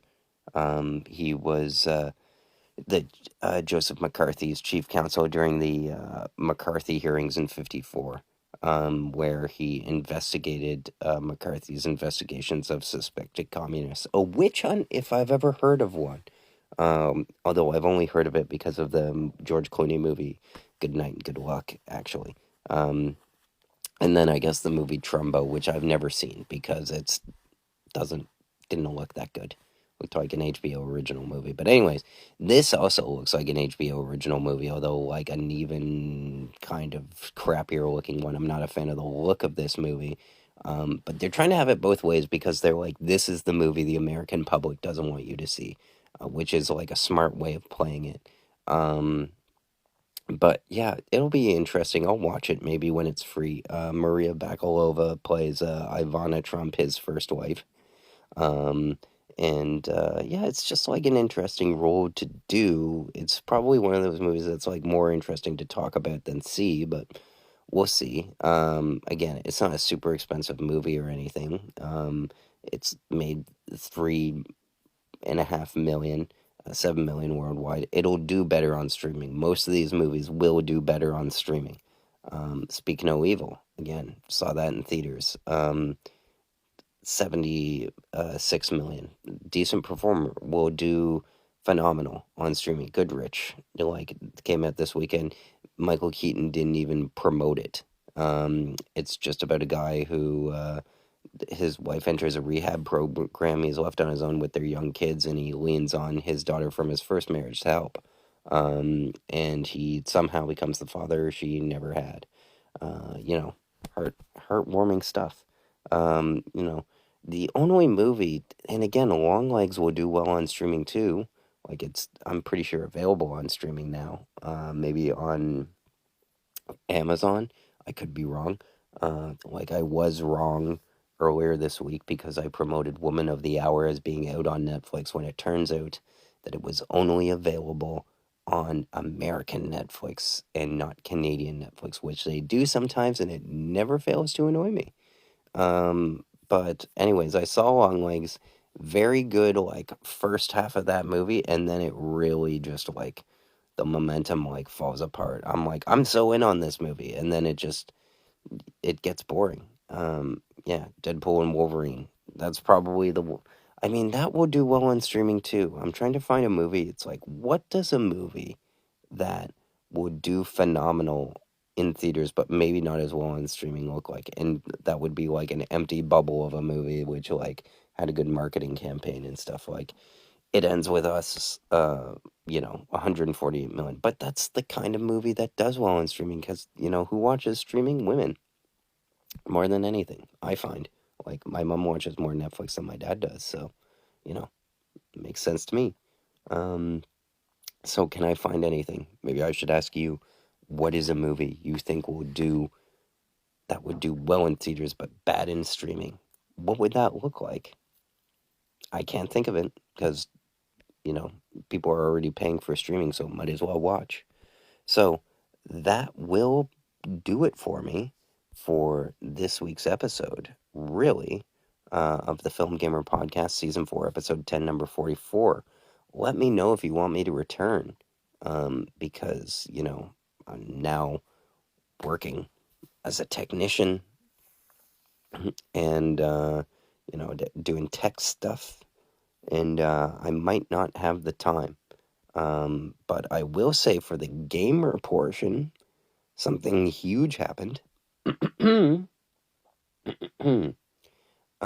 I beat a video game. I beat Doom Eternal, and it was just one of those quick split second, I have this, let me start this, let me try it out, and I had began it during I want to say it was 2021, but I had Game Pass early during the pandemic, and I started playing this game, and it was right after I had finished the first Doom. So I decided to play this one, and I got like a bit into the first level and then didn't end up finishing it, and I just decided to, wrap it around my finger and play and beat the game again, or like, finish where I left off and finish this game. So it was fun. Um, I didn't love it. It didn't have the focus of the first Doom from 2016 of just like, we just need to get to the top here. It was a bit more fuller on story, go here, do this thing and stuff, but it was entertaining. It was a way more way more of a bag, way more wide variety and stuff. The funny thing was that because I'm getting more older and less patient, I got to a boss battle and I didn't know how to beat it. So I looked it up on like YouTube.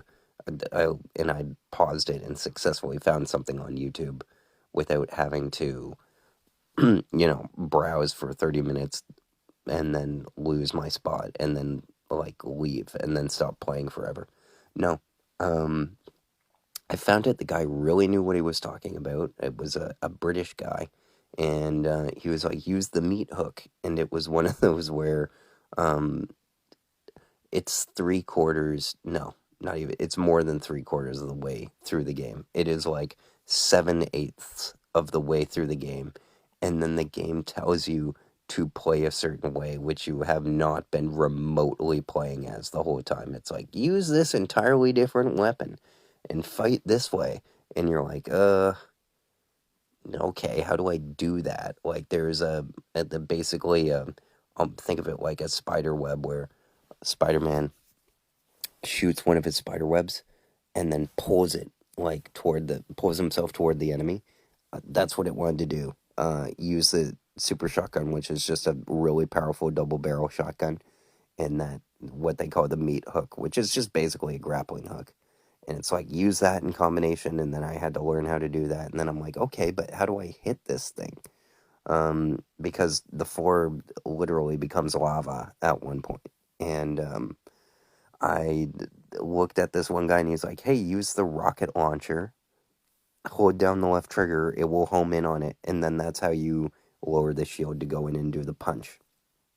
So I did it, followed the instructions, and it worked.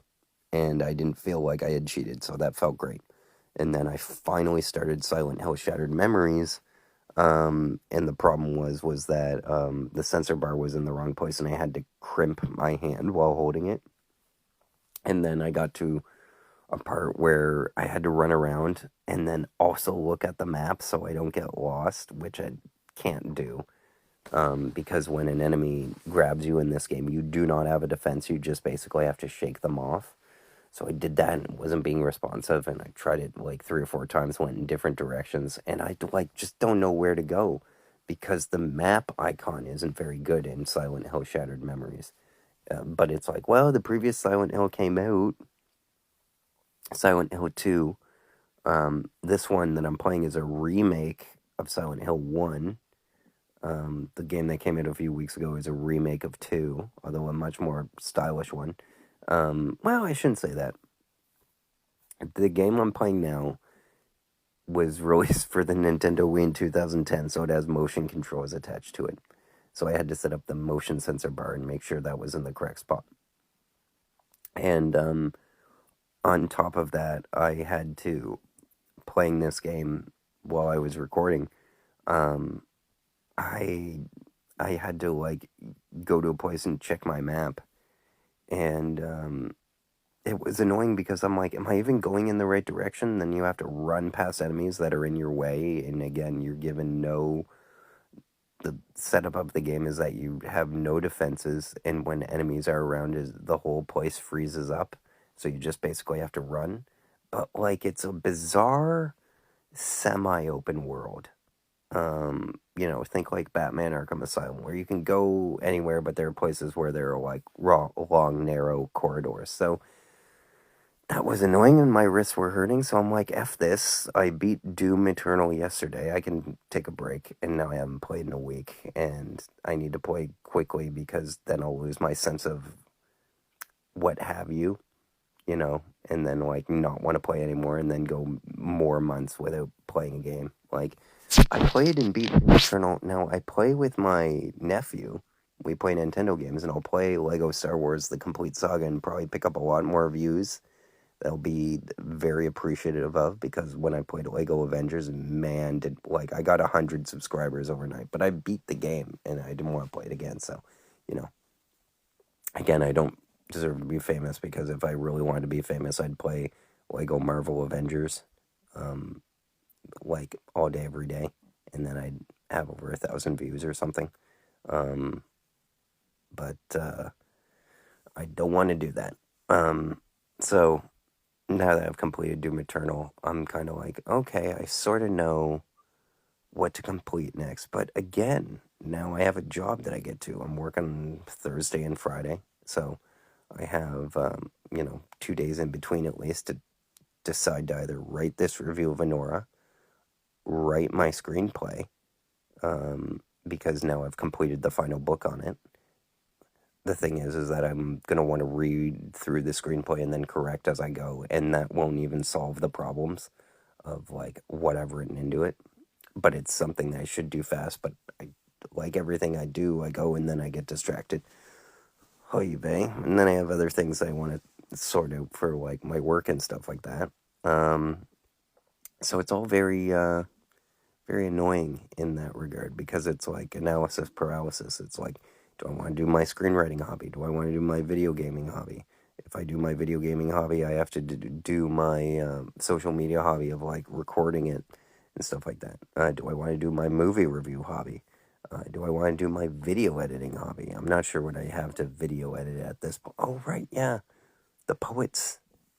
Because I did work on The Poets, and I'm like, I completed a few weeks ago a major television project that I'd been working on, the second episode for At the Movies. And because I completed that, although it doesn't, like, I didn't have footage to end it correctly, so I just ended it the same way the first one did, with the same audio background, and it's a bit sudden, but that's all the footage I had. So, I could maybe think of, like, a clever voiceover for it, because it still doesn't feel done in my head. Like, I've done as much as I reasonably can, but it's, that was, like, an important project to me for personal reasons, and I put so much into it, I want to have it be a bit more stylish, you know?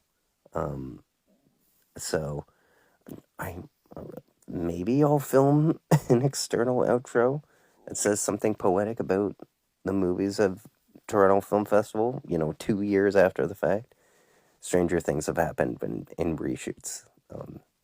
Like Jodie Foster was pregnant, didn't tell anybody, filmed her movie, had to tell the director. They hit it up, covered it up, test run the movie. They're like, oh, I don't like that, the giant sweater you wore. It makes you look fat. It makes you look like you're pregnant. And she's like, oh, has her kids. And then, and then it's like, great, enough time has passed. 9 months she's had the kid. So, she takes the sweater off and that kind of thing. And then they reshoot because enough time has passed. And it's like almost a year later. It's just kind of funny how you find yourself returning to things you thought were finished. Like this podcast. So yeah, hopefully next time I will have finished Silent Hill Shattered Memories. I will have maybe continued with Death Stranding, because that's the one that's in my head. I'll have my hands maybe on Black Ops 6 and have been able to beat the campaign if the library gets it in time. I also made 2 suggestions for books. One, which was a graphic novel of the Black Dahlia, which David Fincher had worked on. And another was a book called William by, I think the guy's name's Matthew Coyle, and it's just a short story. So I might read that. Although I can get it in audiobook format. I've never tried audiobook, and I have those trials, so maybe I'll try it, but I don't know. Not reading when something gets read to me or spoken to me, it doesn't, I do get the satisfaction of like watching a movie, but it's not on the satisfaction of like playing a game. Like, I'm very happy that I finished that book on screenwriting. I feel like I've accomplished something. But listening to a podcast, I don't get that. Maybe you will. Till next time. Thanks for listening to the FilmGamer podcast.